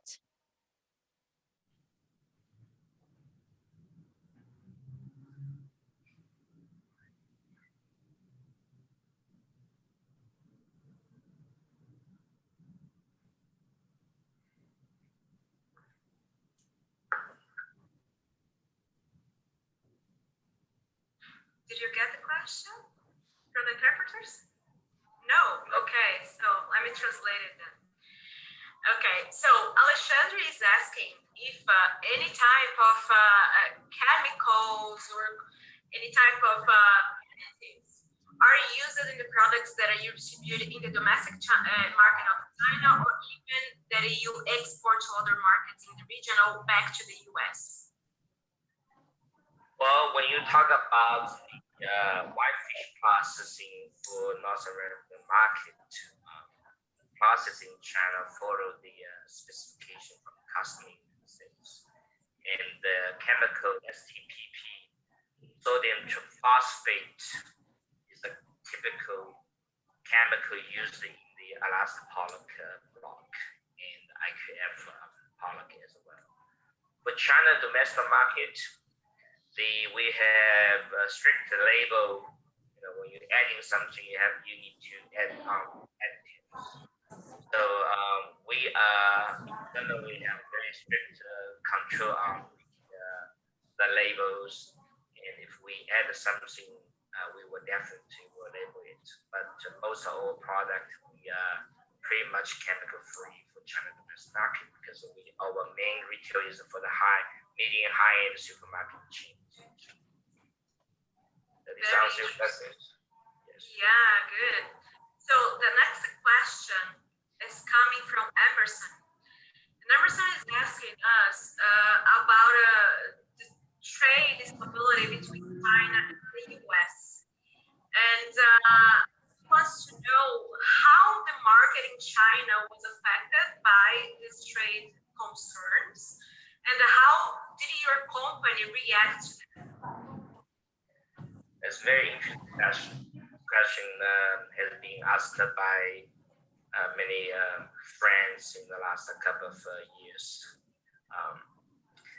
During the Trump administration, Trump imposed heavy tariff to the Chinese seafood import to the United States. As a retaliation, Chinese government imposed same percentage of tariff to the import of seafood from the United States. So, for example, let me give you Alaskan pollock. Alaskan pollock used to be 2% tariff importing to China. Now we have to pay additional 25%, which is 27%. But that's the huge, tariff increase for the import of seafood from the United States. Well, our company did that. We some of the product we still import from the United States, but we also find the substituting seafood, such as we get black cod from Canada, we get lobster from Canada. Basically just to find some substitutions for the to reduce the impact of these high tariff from the U.S.-based seafood. Great, thank you. Very clear. So Jerry, as we're running out of time with your session, but I wanted to thank you for the presentation, for sharing your experience in the Chinese market. I think that we have a lot to learn, especially when we see how the market is developing domestically. And I do believe that a lot of the trends that we just present to us are the same ones that we're seeing in Latin America. So once again, thank you so much for your participation. Yes. Thank you. Thank you so much. Switching to Portuguese now.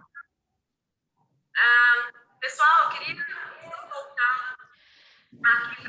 Okay, everyone. So I'd like to turn it over to Valesca, and I'd like to add the following. Jeremy's presentation allowed us to understand the changes that China is undergoing, its impact on global market, and how China emerges as a domestic market. At a certain point, it will be no longer a reprocessing center, or it will undergo relevant changes, opening opportunities for other markets. To me, that's the lesson learned. Okay, Valesca, the floor is yours. Thank you. Thank you so much. I see many questions and many messages. So keep on doing that. Send us your questions, comments, suggestions. That's why we are holding this webinar today. Okay, we will now have a very short break, a 5-minute break. And meanwhile, we will share 2 videos, one from the Alaska Seafood Marketing Institute, ASME, and one video from Seafood Show Latin America for launching our trade show. So a very short break, 5 minutes. Our next speaker is already with us. So just for you to grab a cup of water or coffee, and please enjoy the videos, okay? From Alaska and from Seafood Show Latin America. Thank you.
Immensity, synonym of greatness, abundance, endless, water, ocean. That translates diversity, cultures, differences, and the whole. That represents the diversity of seafood market and every type of existing species. Fish, shellfish, and seafood, from harvest to farming, domestic or imported.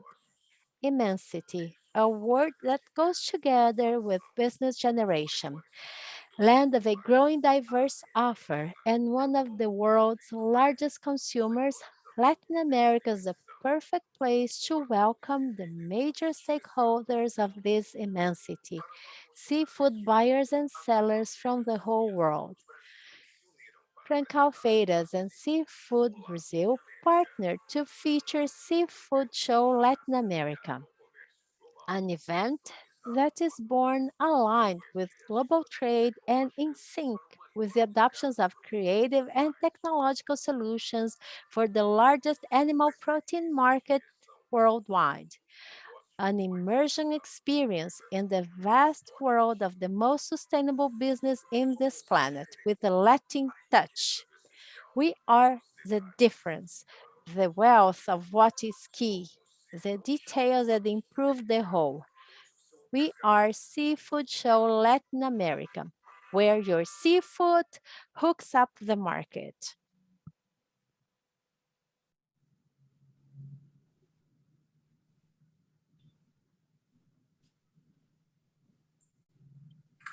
Olá, pessoal. Bom, a gente vai retomar aqui o programa. Hello, everyone. We'll now continue our program. Aviso a So the todos pace is going very well. Now we're going to introduce our next guest. temos várias apresentações. We expect our meeting to last another hour and a half. We have very interesting presentations. And this is the second panel called Innovation, Competitiveness, and Marketing. We are going to talk about successful cases.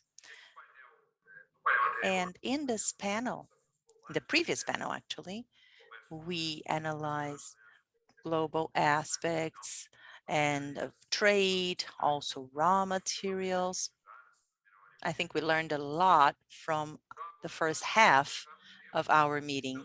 And now we will focus on a topic that we haven't explored a lot yet, which are some market innovations in processing, in methodology, and also in establishing new businesses with regional and international partners. And talking about that, in this program that specializes in the seafood industry, of course, we needed to hear from someone from Spain, a very innovative market.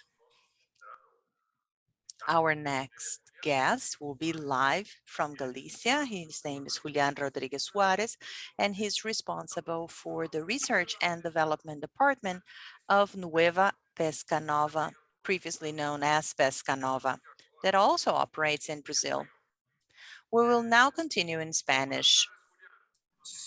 Good afternoon, Julian. I don't know if you can hear me. Yes. Oh, hi, Ricardo. How are you? Good afternoon. I'm perfect. As I mentioned, I'm still waiting for my baby eels. For those that don't know, the baby eels, they are delicious. But in reality, today our focus will be innovation, and specifically surimi. Well, Spain is one of the countries that most consumes seafood, not only fresh, but of processed with added value products. And from the technical point of view, I would like you to provide us more information regarding this profile of process programs that are of added value, that are surimi, and how can we learn? How can we use this in our countries? As you know, there are a number of countries from Latin America participating, and we have over 260 people participating live.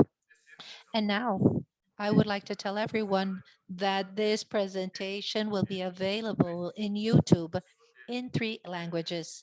So, if for some reason you weren't able to follow the presentation in live, you can go to YouTube. Okay? So, Julian, could you please begin? You have the floor. Thank you very much. Thank you very much, Ricardo. So, well, good morning or good afternoon, whatever, wherever you are, right? So first and foremost, I would like to thank Ricardo, Carolina, Asmi for giving me this opportunity and to be able to share with you this moment. I hope that it is interesting to you. A slight introduction of Pescanova Group. This is a group, well, probably it's known, but just a background. This is a company that is founded in 1960. It captures and harvests, it processes and trades products, and it's one of the very few multinationals that is present in all the value chain. In reality, the Nova Pescanova trades products that come from the sea in 80 countries, in 5 continents, and in 2019, the revenue was 1,057 euros. We have several thousand employees. We are present in 4 continents. And of course, we carry out a variety of activities. We have the culture of prawn, 54 million tons a year. Well, this is what we do. We're going to go on speaking about surimi, the products using surimi as raw material, and the experience of Pescanova in the use of surimi with the obtention of the raw material from Alaska. Now, in 1998, we began at the very turn of the 20th century.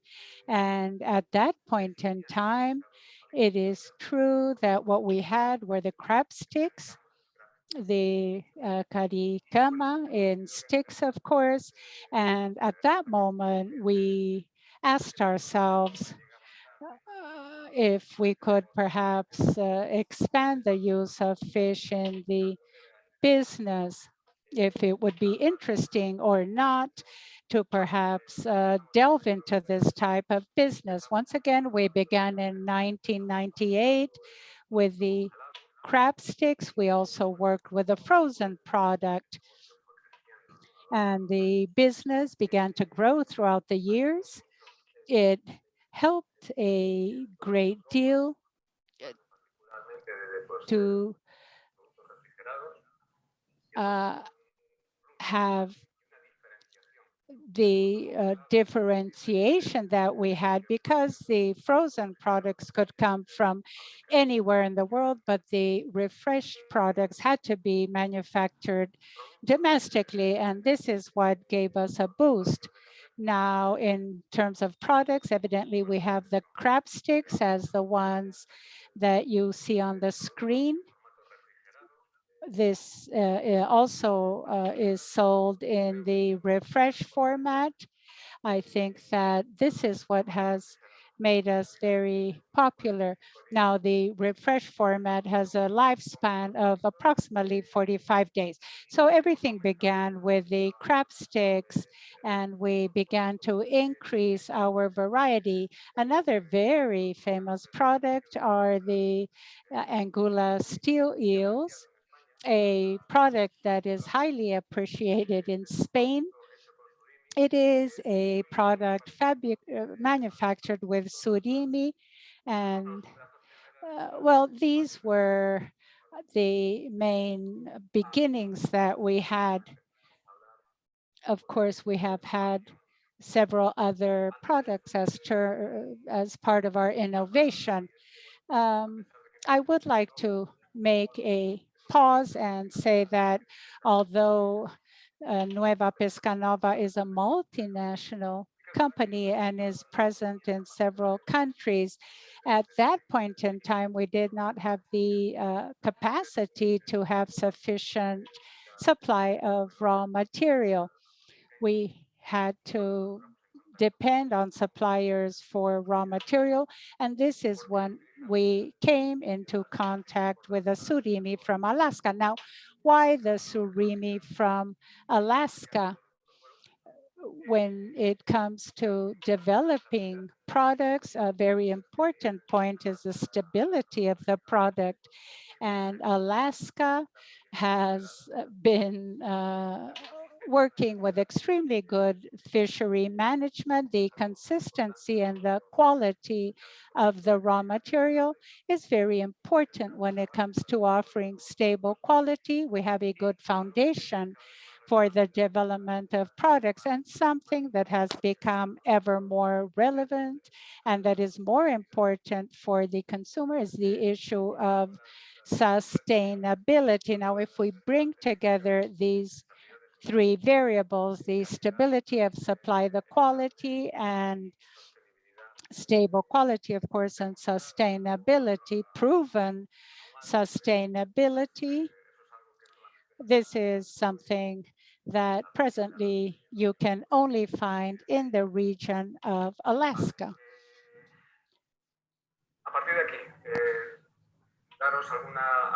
Now, I would now like to share information with you in terms of the development of the products based on surimi as a raw material.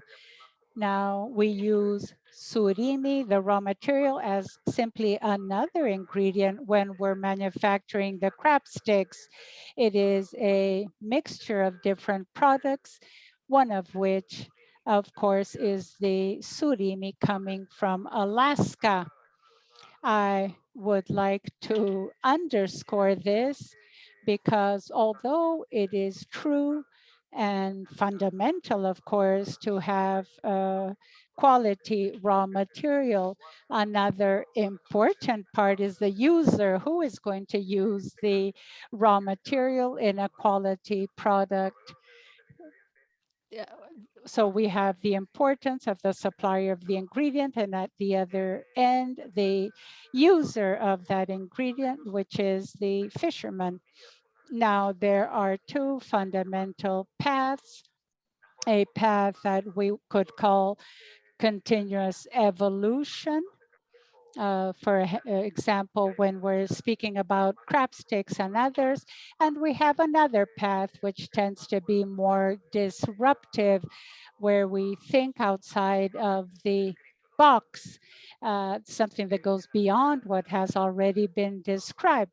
In that first line, that of evolution for the development of products, I think that Pescanova thinks that it is relevant to work with an ever more reduced list of ingredients, to work with very few ingredients, to work without preservatives, to maximize the fish content in the products. And all of this is thanks to a continuous product and a process enhancement process for years. There's a very interesting point here, and I'm going to move away a bit from this script. We also have a certain ad hoc development of products for the market. And when Carolina asked me to make this presentation today, I thought to myself, well, how is caricama? Which would be the caricama or the crab stick that the people in Brazil and Argentina or Peru will like? What is it that we would have to do? Which are the tweaks in the recipe that we have to make to adapt the taste to the preferences of each different region? And well, this is what you could do. The raw material allows us to do this.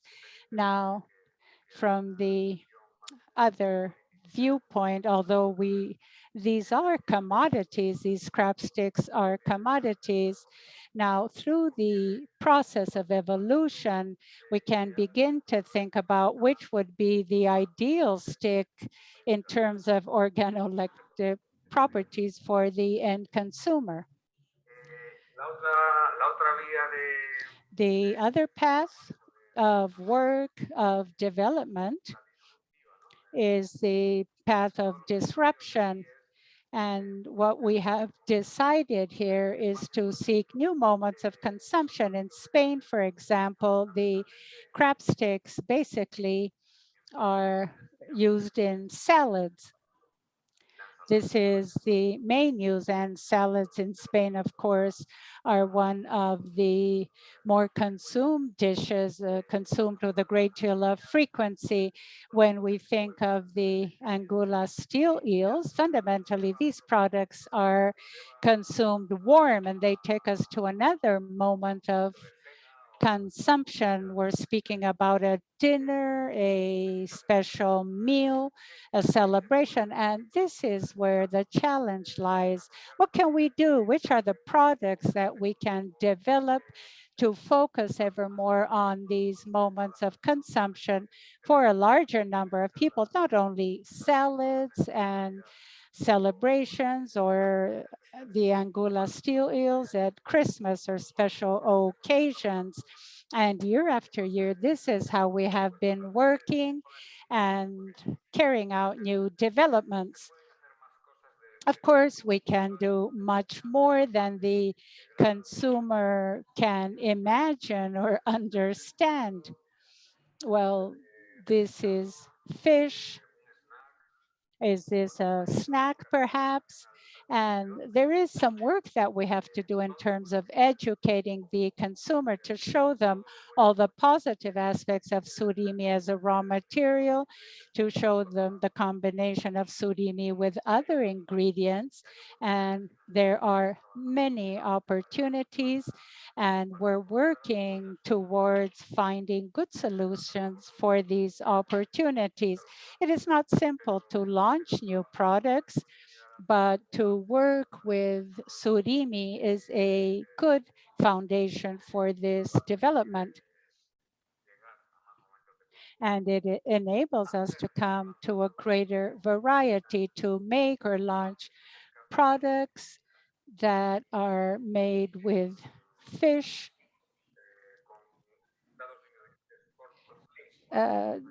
does mean that we work with core ingredients, for example, the sticks traditionally, and they have to be nutritionally perfect, and in terms of organoleptic properties, they have to be adapted to each customer. Basically, they have to be customized. I don't want to have to go on. There's a great deal more of information, but I am at your disposal for questions. Thank you very much. That was an excellent presentation. Here in Brazil, there is significant consumption of canicama in the meat restaurants. When it comes to the salads, you prepare a salad to eat with the meat, and canicami is quite consumed. I have a question, and we have a question from the public as well. The question is, every time I go to Spain, I'm absolutely impressed with the incredible variety of fish, of raw material that you have in those fairs. And this is a very traditional market.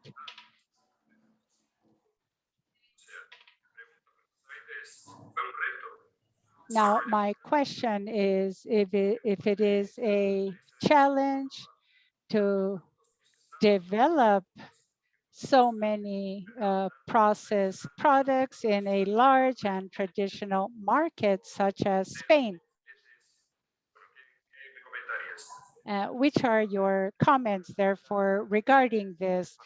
The idea, of course, is to make the consumer's life easier, and society has been changing significantly through the years, people working outside of home more and more.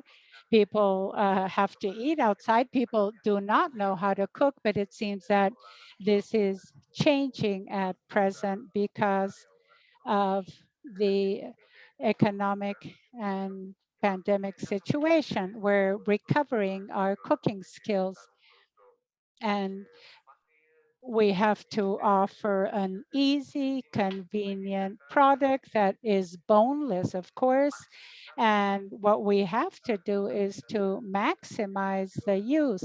And this is the responsibility that we have as creators of the recipe: maximize the fish content, take away whatever is not absolutely necessary to manufacture the product.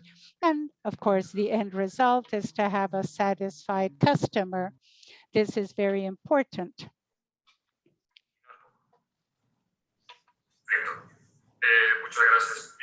Thank you. Now we have an additional question, but I would like to give the floor to Carolina so she can help us with this last question. It seems she has her own remarks as well. Yes, it's true. Hello, Julian. Welcome. It is true. Some people are asking us what surimi is and what the crab sticks are. Julian, could you share this with us? What is the difference? I realize that, of course, in 10 minutes, this is a great deal of information and I might have gone very quickly. Now, surimi per se as raw material, as an ingredient, is what we purchase from Alaska. It is the fillet of the fish that we have chopped up in a specific way. And this makes it possible to preserve the characteristics of the fish protein included in the fish, and enables us to develop and manufacture our products. That is the surimi as raw material. It comes from frozen fish, to say it very clearly. Now, at the other end, where we are as users, as product developers, we use this ingredient, this fish block, and we use it to develop a variety of different products. It is simply one more ingredient in our process. And fundamentally, it is the raw material that contributes with the natural fish proteins. Now, depending on the type of product and on the customer requirements, of course, we can work with different surimi percentages as a raw material once again. Very good. It's always so good to speak to you, Julian. You're always very clear. Now, it was said that Julian is one of the only experts in food development using fish products. And this has surprised me because here in Brazil, we're under the impression that all of the experts are there in Spain. Well, the situation mustn't be easy. Well, this is somewhat anecdotal. When, well, my children now are older, but when my child was very small, she was 5 years old, she would be asked in school, what does your father do? What does your father work in? And I told her, you see these 5 fingers, there aren't 5 in Spain that have the job that I have. And this is one of the difficulties that we have had compared to Asia. Once again, we began in 1998 with the development. This was the year that I joined the company. And in Spain, there are 3 manufacturers of products that are made with surimi. We have Pescanova, we have Aguinaga and Bichunai. But at the university, of course, I didn't study any of this. And at that time, without internet, without YouTube, without any of this technology, we did have to learn by doing, by experimenting. And the world of surimi is a tiny universe, of course, suppliers in Alaska and then manufacturers. There aren't that many options. Well, on my behalf, I would like to thank you very much. I hope that we can keep in touch with the company and with yourself, of course. I will now give the floor to Carolina. Thank you very much once again.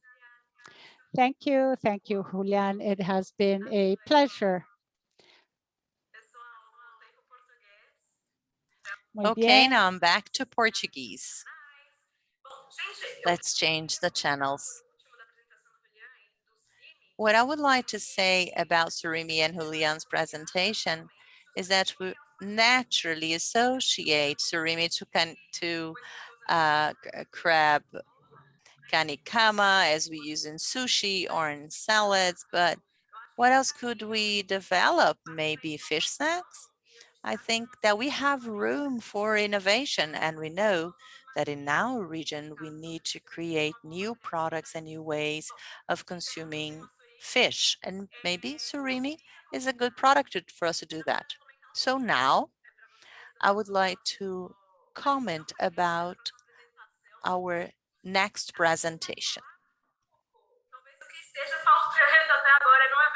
We will talk about what's still missing, salmon, the wild salmon from Alaska. I would like to invite Guilherme Blanqui, the director of Noronha Pescados. Noronha Pescados is a partner of the Alaska Seafood Market Institute since the beginning of its operations in Brazil. And Guilherme was one of the first people to bet on sustainable products and to develop a full line of products for Alaska salmon, such as wild salmon. And he also recently opened a new category for Brazilians that are products that were made from pollock blocks that we saw being explored in China and the Netherlands. And we would like to hear his experience about the introduction of this product in Brazil. Guilherme, can you hear me? Hello, Carol. Hello. Welcome. I would like to thank you for the invitation to participate in this session where we can exchange information and experiences from people from all over the world, those who deal with seafood products. Thank you for accepting my invitation. So now I will hand over to you so that you can deliver your talk. As you mentioned before, Noronha has existed for the last 50 years. We are headquartered in Recife in the state of Pernambuco.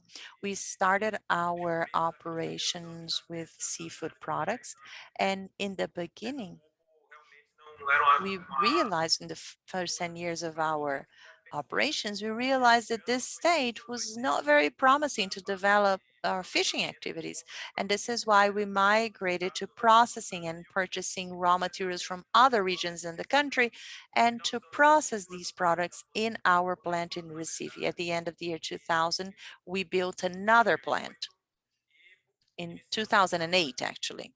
And this is when we began expanding our line of products. We've always been concerned with the supply of raw materials. We've always been very careful about that and in the plans that we had for our company. We are constantly pursuing high quality products that can be sourced with regularly and sustainably. We're constantly pursuing sustainability. That's a concern that we had all over the world, but back then in Brazil, this was just beginning. So we source products from several regions, and Alaska drew our attention. This is back in the time when ASME opened their office here in Brazil. So Noronha is located in the state of Pernambuco, Brazil. Has existed for over 50 years, over 3,000 clients in food service and retail. We have grown strongly every year, especially because of the line of Alaska products. We also operate with diversification of fish products. So we of seafood. So we have also lobsters, shellfish, and other seafood products, shrimps, and this helps us vary our product mix. We also achieve several certifications such as MSC, ASC, and our main client niche are chains of supermarkets, distributors, and food services across the country. So that's the history of Noronha. Next slide, please. And this is the background about Alaskan fish products. So we started this interest in 2011. We started working with Alaska Seafood in back then. And we started a project of certification because we didn't have certification standards for sustainability for some products in Brazil. And we started this project with certain certification agencies in Brazil. That project took a few years until it became consolidated. And only in 2014, we were able to launch our Alaskan fish products with wild salmon, cod, and pollock. In the next slide, you see how we began, and then the packages were improved. And in 2019, we started working with pollock. And in 2021, we launched a product. We're bringing the raw fish from Alaska to Portugal, and then these are turned into fish balls and being brought to Brazil. So we have the high quality of Alaskan products with the tradition of Portugal so that we can process these products and provide a premium product that Brazilians are very used to and that they enjoy purchasing. So here you see the first packages that we worked with.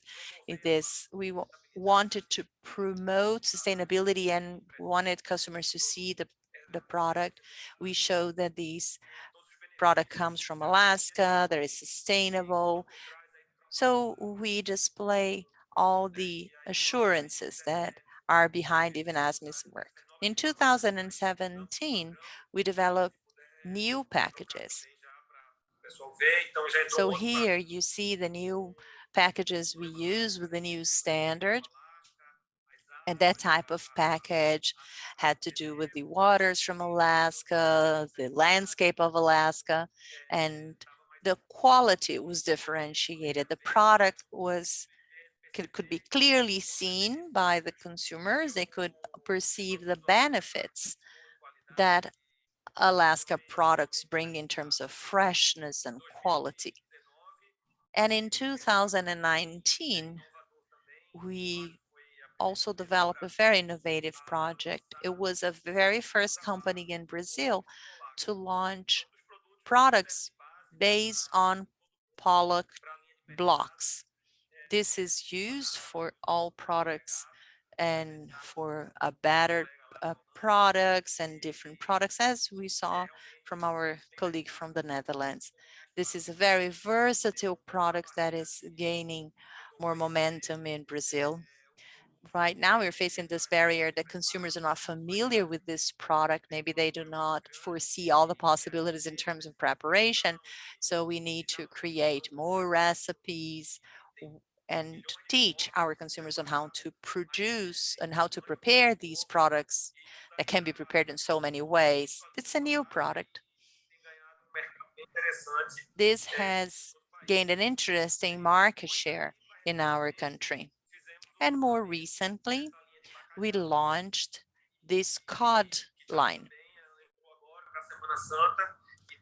It was recently launched right before Passover and for Easter, and this is also very interesting for us. I'd also like to highlight some points that were very important in this development. I think it's important to talk about them. Of course, we faced some difficulties in the beginning in Brazil. We faced competition of products that had water added to it so that it would seem um, heavier. And that problem remained for many years. And only when this problem stopped is that we had the opportunity of move forward in our developments. There was a change in how imported processed seafood products were was changed. When glazing issue was removed from the equation. And this is only then that the Brazilian industry had more opportunities to develop and grow. This has been crucial for the growth of Noronha, but not only for us, but for other companies in Brazil as well. I think that now we have a different situation in our industry. And of course, another important aspect has to do with the variations in the dollar exchange rate, something we cannot easily predict. But everyone in this business has to deal with that and protect ourselves some way. Regarding the sales of seafood products from Alaska and Brazil, we see some competitive advantages of processing these products in Brazil. So they're harvested in Alaska, they are sent in containers to Seattle, then shipped to Brazil, and here they are processed and then distributed. So you mentioned an option of processing products like that in Peru. There was also a project in the Netherlands to distribute products from there and adding value to them. This is also something we are developing, value-added products, and also the development of markets such as China. So I see that in the upcoming years, Brazil will grow a lot in the production and processing of raw materials that come from Alaska. This is where you can get stable products with good competitive advantage. So I see that Brazil will use more important products, more raw material from Alaska, and to develop products such as commodities, but I think that most commonly we're going to turn them into value-added products. Muito legal. Obrigada, Guilherme. Tenho Great. Thank you, Guilherme. I have just some comments. Once again, I'd like to encourage you to send us your questions using our Zoom chat box. We have a question from Marcos. So he's asking about a salmon. So how do you see the salmon market in the short and in the mid-term, perhaps even in the long term? But I also have a question to you. So how do you see the market for wild salmon in Brazil? I think that for some people, it's difficult for them to see the possibility of having both. So how can you put together farmed and wild salmon? Well, the major factor that has impact on that is FX, foreign exchange, and also demand and supply. And what we see is that Brazilians are consuming more salmon. It's the most important species that we find in Asian restaurants. And we see that there was a sharp increase. And we believe that we really invested rightly on salmon. We bet on salmon. particularly considering what other competitors did, and that certainly opened new opportunities to us. And obviously, there are some fluctuations of the exchange rate and some other factors, but I believe that that market will grow. And consumers will also look for sustainable products, wild products. And I'm not saying that this will replace salmon from Chile, because we know that we face some challenges. The salmon from Alaska faces logistic challenges, the fact that we will get it frozen, but I think that Alaska salmon presence or market share is increasing at a very significant pace. I fully agree with you. I don't think you have to choose one or the other. And I think that there is room for that. We have another question from Alexander. As an industry, perhaps you can answer that. Is there much difference between the quality of processed products processed in China vis-a-vis those processed in Peru? I think you can answer that question. Is there any difference considering the raw material from Alaska? We also import products from Peru.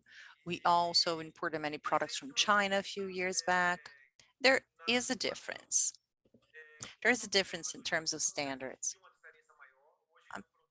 I think the difference was bigger in the past. I think today is more standardized.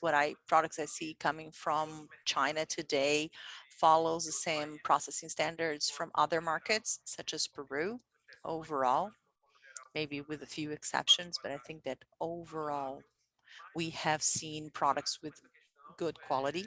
But in the past, we faced a lot of difficulties with that. We had problems with the quality of products that came from China. And this had to do also with the improvement in the national industry. But this problem was overcame. And I hope that from now on, competition will continue at the same level. I mean, everyone and on the same pace and on the same level. And then we can find our spaces, but with fair competition. Perfect. I agree with you. Guilherme, it is a pleasure counting on you. There are several questions from here in the Q&A. And unfortunately, we need to move on because we have other guests, but I will share with him all questions. So Guilherme, once again, thank you very much. It was a pleasure. This is a very good event. Congratulations. And I hope that we can discuss more about seafood industry in Brazil and also to share more new things have been developing. I'm very optimistic. I would like to leave you with a very optimistic message, not only related to the Alaska seafood industry, but also to the seafood industry in Brazil. I think it's a very important time for us. We are finding more space and people are consuming more seafood products from Brazil. And I hope that we can also get more investments and also support from the government. And the seafood industry in Brazil does not get a lot of support from the Brazilian government. There is support to fishing activity, so the fishing department does a good job, but they should see industry as the link between producers and the end consumer market. So there's always the industry between the fishermen and the plate of our consumers. And we also generate a lot of jobs. So now in the pandemic times, this is important. It's important to have some incentive policies for the seafood industry in Brazil, like there are in other countries, because this could lead us to generate even more jobs. I agree with you, and I'm sorry to interrupt you, but I like this connection you've just made to this topic. David's presentation from Peru, the work that they have made with SNI in Peru to improve their market, and how the industry and the processing industry have worked together to approve some laws. So this is important, and I think that's something we lack in Brazil and in other countries as well. This is just one example, but there's also a generation of new jobs, taxes, and that's the industry that is going to bring, for example, this raw material, and so that it can reach the table of our consumers. So there's something to be done there. So we have a lot to grow, and with the support of the government, we can expedite that. So thank you once again, and I hope I could have helped you, and I'm open to other future opportunities. Thank you. Eu vou chamar agora. So now, before I start to give a talk, I'd like to invite Valesca to take it over again. Valesca, are you out there? Okay, you need to unmute yourself. You know what? I was laughing. I really enjoyed your chat, but thank you very much, Carolina. And an excellent presentation. And that's perfect for us to start our third session, retail, consumption, and B2C marketing, selling in international markets. So retailers are really shifting the paradigm in selling seafood during the pandemic. We know that there was a huge pressure on grocery stores and in order to meet consumers' demand. And frozen seafood is becoming more and more consumed. There is also a demand for healthability, sustainability, convenience. And in order to address this issue, I'd like to invite Marcos Galvan. He is a commercial manager of seafood at Pão de Açúcar Group, part of the Casino Group. Hello, Marcos. Can you hear me? Let's see if he can hear us. Marcos? Yes, can you hear me? Yes, now I can. Great. Thank you so much, Marcos, and welcome. Thank you so much. I heard of this discussion. I apologize for wearing a mask, but I am at our office and we need to comply with all sanitary requirements. Yes, we are doing the same over here in order to hold this online but safe event. Yes, it's online, but the content is very rich. That's what's most important. So, Vanessa, I'd like to start by thanking you, Ricardo, Carolina, for this invitation, especially for giving me the opportunity to share the retail perspective about frozen seafood, Alaska seafood. And the idea is to share content that can help you all. I will address 4 topics in my presentation. So let me start by talking about the company I represent, the GPA, and then I'm gonna address seafood market according to our standpoint, considering everything that happened in 2020 and this whole year of a pandemic. And then what we did in order to leverage sales of this category, and then some assumptions that I find important in keeping leveraging this product in Brazil. So GPA, the group is present in Brazil and outside Brazil in Argentina, Colombia, and Uruguay. Next slide, Valesca, please. In these 3 countries, We are represented by the Éxito Group, and I'm talking about 630 stores, most of them in Colombia, 515 stores in Colombia, 19 Uruguay, and 25 stores in Argentina.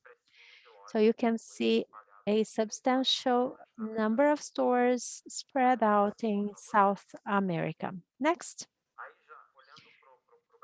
Now let's focus on Brazil. So in Brazil, we have a larger number of stores and different channels to communicate with our consumers. In Brazil, there are 873 stores, 26 distribution centers and warehouses. We are present in 15 Brazilian states plus the federal district, and here I'm talking about brick and mortar stores. The group has more than 57,000 employees. And we are pioneers in e-commerce in Brazil, food e-commerce, and that has really increased with the pandemic, and we are still the leaders. Another important point is that there are more than 21 million enrolled in our CRM base. So 10% of the Brazilian consumer, we get to know what they buy, how they buy, and many other pieces of information from using our CRM database. Our brands in Brazil, 182 Pão de Açúcar stores. We have also Extra Hypermarket, 103 stores, Extra Supermarket, 6 stores, and this brand is now moving to Mercado Extra, and we have 141 of Mercado Extra. We also have the Compre Bem brand with 28 stores. And as for convenience stores, we have Minuto Pão de Açúcar with 86 stores and Mini Mercado with 150 stores. We are also present in the drugstore segment and gas stations. So altogether, we have more than 700 point of sales. When we go over the seafood landscape in Brazil, frozen seafood, what we've learned since last year is the following. Brazilians have always made clear that they prefer fresh seafood. And Brazilians even bought fresh seafood and then froze the product themselves, but that is the trend.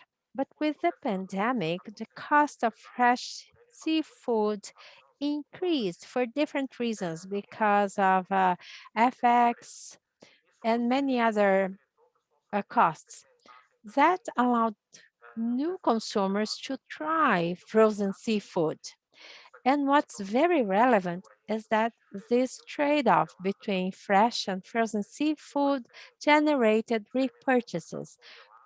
Thus, consumers tried frozen seafood and they are buying it again. That means that we really evolved regarding this trend.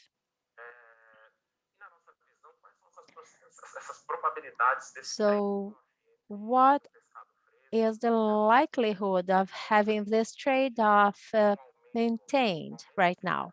We believe there is an increased cost of both wild and farmed species, and that's what we believe led to turning to frozen seafood. And Guilherme also mentioned how much the quality of frozen seafood improved, and that certainly also supported this change in consumer behavior. So the consumer realized it's a good product and bought it again. And as for the trade-off, it's also very important to bear in mind that it's easy for consumers to store these products at home. They're spending more time at home, and it's very convenient to keep these products in their fridges and freezers. Now let's talk about frozen seafood and our group.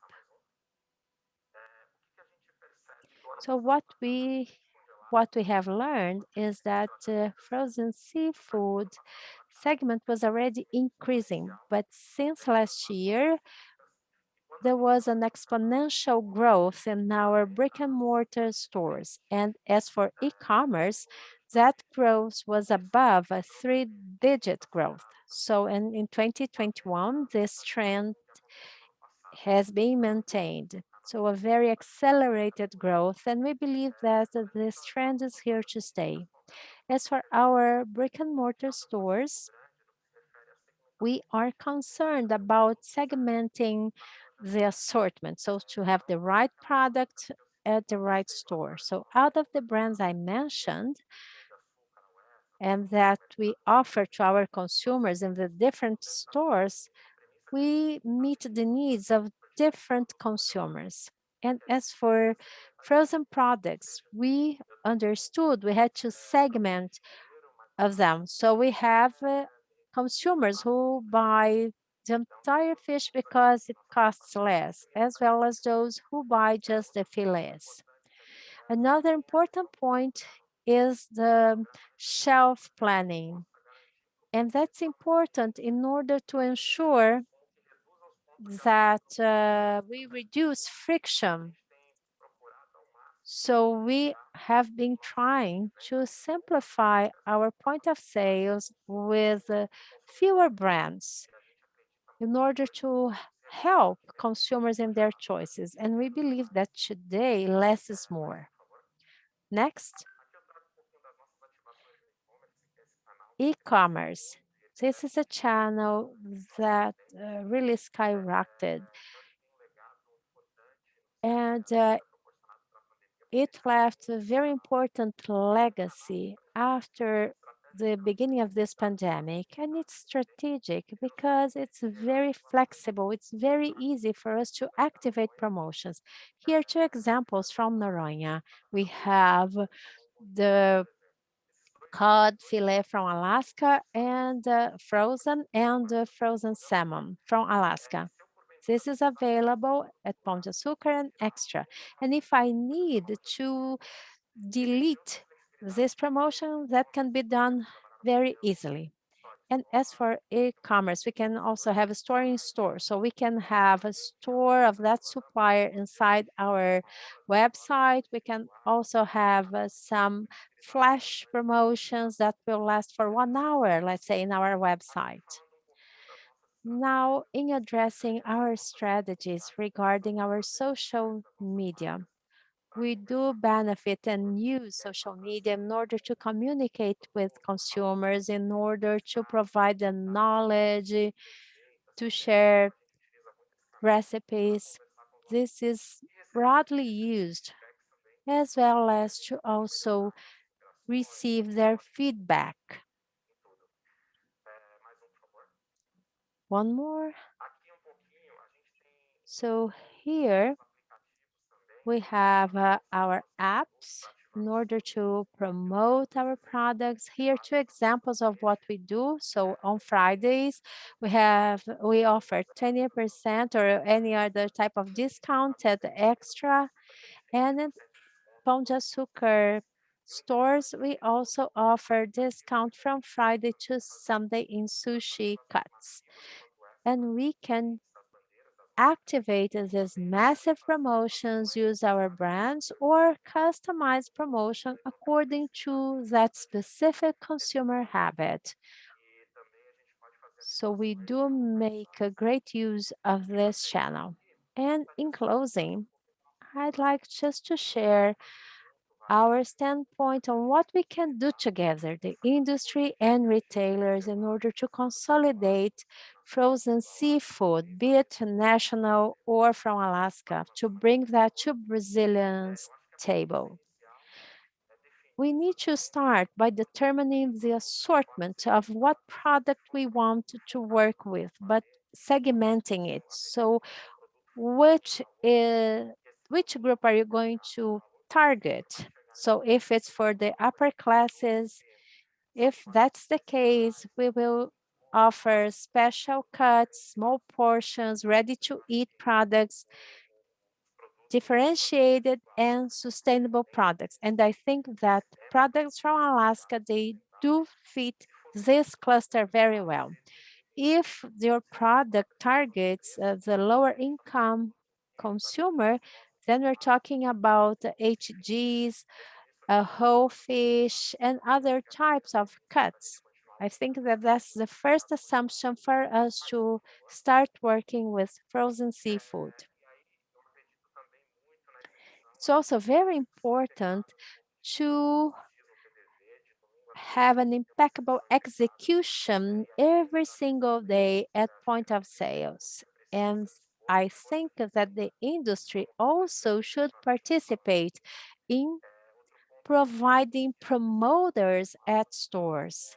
That's very important. And the industry and retailers should invest on marketing, both on brick and mortar stores as well as on online or e-commerce channels using influencers. I'd like to highlight influencers. I believe that right now influencers are very important for the digital world and even at point of sales, brick and mortar stores. We cannot offer tastings right now. And I believe that influencers can certainly help us in sharing their opinion, in leveraging the brands. Another important point, we need to change our mindset of the employees that work at fish counters. They are usually driven to sell fresh products because they will receive a cut of that sales. But I think it's important that we really work in order to change the mindset of our employees at fish counters. And this is also improving. Another point that represents a major challenge is a cold chain. Pieces of equipment have improved, but we need to also consider that we have improved, for example, in the amount of water in the product, but we have such cool products. We have products with great packaging, but if the cold chain does not work, that may blemish your brand. Another important opportunity is to have your own brand. When we think about seafood in Brazil, consumers today do not relate that to any specific brand. So for us retailers, that represents an opportunity in order to develop our own brand. And just to close, e-commerce is the channel that can certainly consolidate everything that was addressed because of its reach and flexibility in order to activate promotions. That's what I like to share with you. Here you find my contact information. Once again, thank you very much for allowing me to share retailers' standpoint. Thank you, Marcos. Thank you very, very much. Very rich content. We know that we don't have much time, but I think that you were right on the spot. And we have many questions, but unfortunately, I'll have to choose some of them. So first question, and you even touched on that, talking about special cuts. So what is your take regarding trends and what kind of diversification should retailers present to consumers? I think that when it comes to seafood in Brazil, we evolved substantially over the last couple of years, and the pandemic has also left a very important legacy. It's important that we run some surveys, some studies in order to understand what consumers want. In the past, the industry would develop the product and consumers had just to accept that.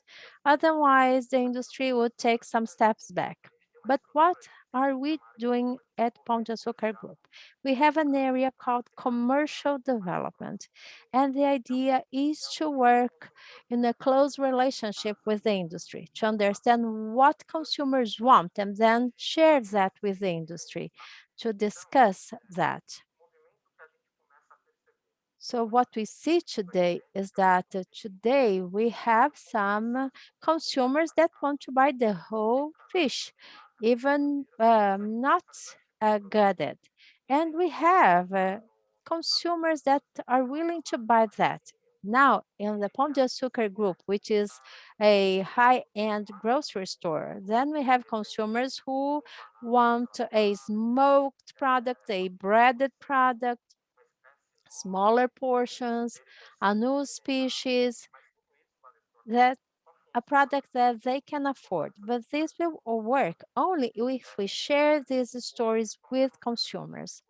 So today, the major challenge we face is the following.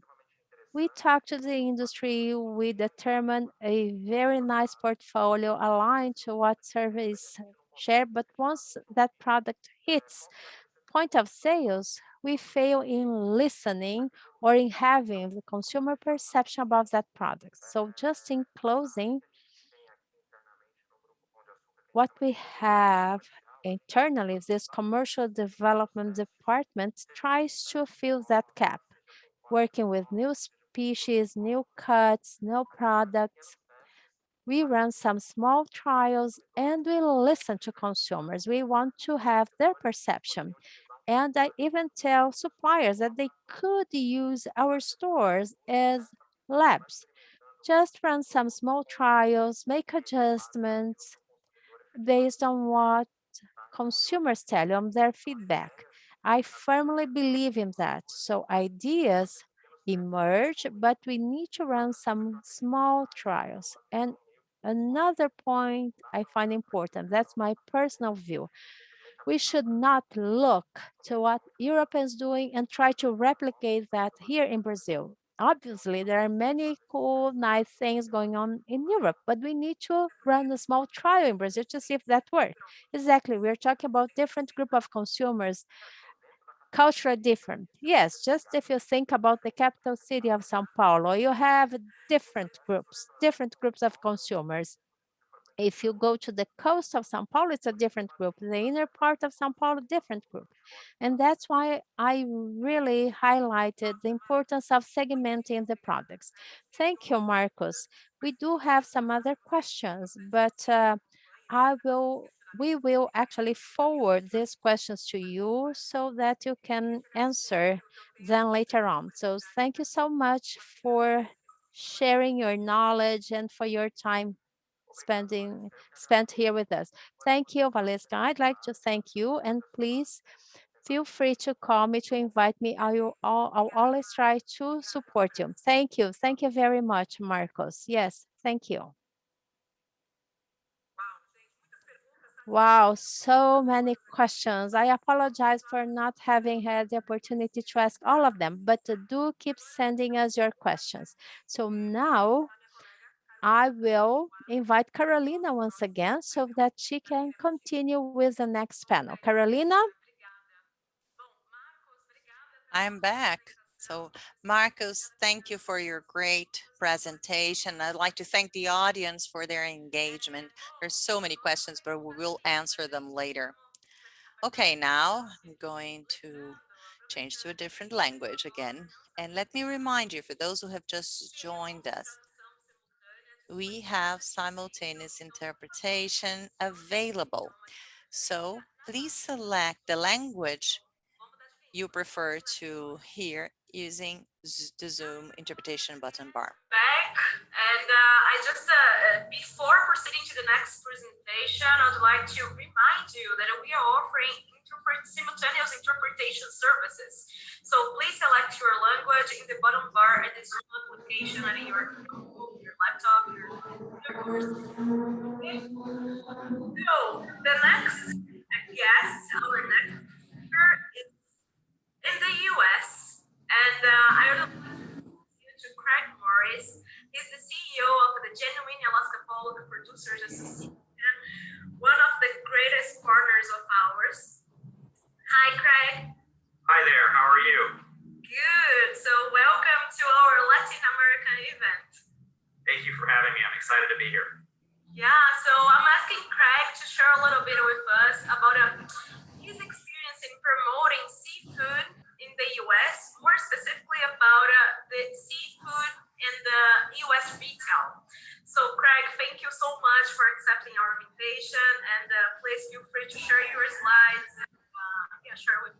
your experience in the American market. Thank you very much for having me. Let's see if technology will be our friend today. I will try to pull up my slides.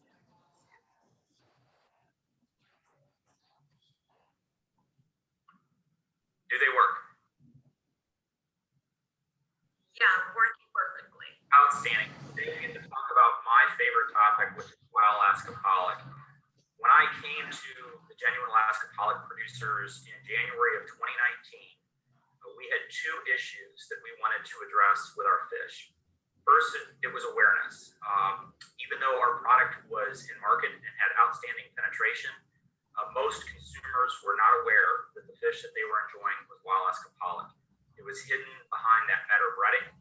It was an ingredient in a variety of other things, up to and including surimi, but there was just not good familiarity of the fish itself. The second thing that we wanted to address is our limited channel penetration. We have great penetration in the frozen food aisle at retail, and we have great penetration in the quick service restaurants as a core menu item.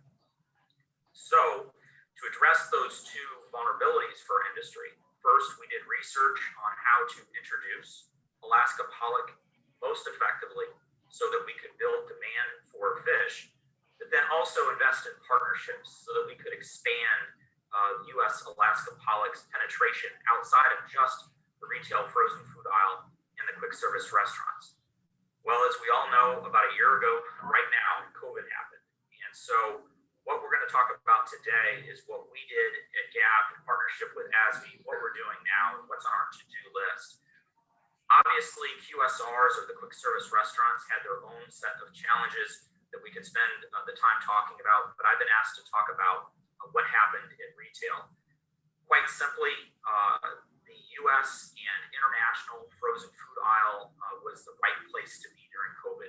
As I said, when I came to GAP, our objective was to expand our footprint out of that category, and yet during COVID, it was the best category to be. And there's lots of numbers. All of us know that the frozen food aisle was really where a lot of people were stocking up.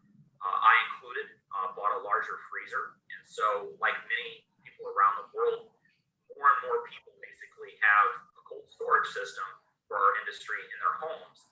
We have the opportunity to move things in greater volume. So these are some of the obvious numbers, but at the end of the day, the fact that we really focus on is those Gen Z consumers, those high-earning millennial households with children. Those were our target audience for seafood. Those are the people that believe in the health messaging. They believe in the sustainability story. They love the provenance story of Alaska. Those are the ones that we really wanted. And for the first time ever, they came to the frozen food aisle. And the thing that's really amazing that they found was the frozen food aisle was not the frozen food aisle they remember. Major brands, everybody has really put a lot of energy, thought, research, and investment into the frozen food aisle at retail. So when people got in there during COVID and looked around, they saw plant-based offerings. They saw low-carb offerings. They saw products that not only tasted good and were convenient, but really checked all the boxes for the consumers. People looking for sustainability messages, it was there. People looking for knowing where their food came from, the provenance story, it was there. And so net on net, what we saw during COVID was this sustained growth in not only frozen seafood sales, but once the full service seafood cases opened up, sustained growth in fresh seafood as well. And I think that's one of the things that's really important for us to focus on is historically as an industry, we always felt that seafood was something that most people ate away from home because they were concerned that they couldn't cook it well, they wouldn't have a good experience, and frankly, they didn't want to fail at dinner. And so what we've found during COVID is not only did people buy more seafood at retail and bring it home to cook it at home than really ever before, they keep doing it. And I think this could be for our industry, for real seafood, one of the things that we focused on is increasing per capita consumption for seafood. In the case of wild Alaska pollock, increasing overall demand for Alaska pollock. And if we can get people comfortable eating our fish at home, that's going to give us a whole different set of channels to really focus on for major movement. So as I said, the frozen food aisle was hot, the frozen seafood aisle was hot, and then obviously that had to carry over into the full service seafood case. If we look just at frozen seafood, sales, we had some pretty amazing developments in that market. Obviously, one of the things that we look for is how are the retailers performing? Are they making money in the departments that our products are in? And overwhelmingly, as you can see at the bottom with Walmart, Lidl, Albertsons, and Stop and Shop, US chains, they made a lot of money during COVID on the frozen seafood case. They've continued to make money as those sales are still up year over year. And one of the things that will happen then is retailers, when they feel a part of their store is profitable, they put energy into that part of their store. They drive traffic to that part of the store. They try to differentiate their frozen food aisle from the frozen food aisle of their competitor. And that's the perfect storm for us in Alaska Pollock and us in Alaska Seafood, because now if we have retailers excited about their frozen food aisle, excited about frozen seafood, they're going to put energy into promoting it, energy into updating it, and making sure that consumers have a great experience in trying to drive traffic to it. So I think we've got a really great opportunity there in some of these numbers. And it really wasn't just a story that was picked up in the seafood trade, you know, for us kind of geeks that really follow this. It was really followed by mainstream media. In the United States, if you picked up a newspaper, opened up the internet and tried to read some of the stories that were coming online, everybody was reading about how Americans were just eating more seafood at home. These sales were truly here to stay. And I think that's one of the things we should be very excited about. So sort of net, if you look at seafood compared to other commodities, seafood had a heck of a year, especially in the frozen food aisle. We're comparing against commodities in produce, meat, deli departments that have a lot of investment, more investment traditionally than the seafood case or the frozen food aisle do. But the real growth has been, frankly, where our fish is. That's one of the things that we're really excited about. And we want to reach out to those partners and make sure that they know we have resources available to them to help sustain that growth and really drive traffic to their stores, because this is what consumers more and more are looking for in their grocery shopping. So when COVID hit, one of the things that we did at GAP was say, okay, if consumers are at home and we know that they're buying more frozen seafood, more Alaska Pollock than ever before, how can we help them? And what we identified as the primary need was making sure people knew the full versatility.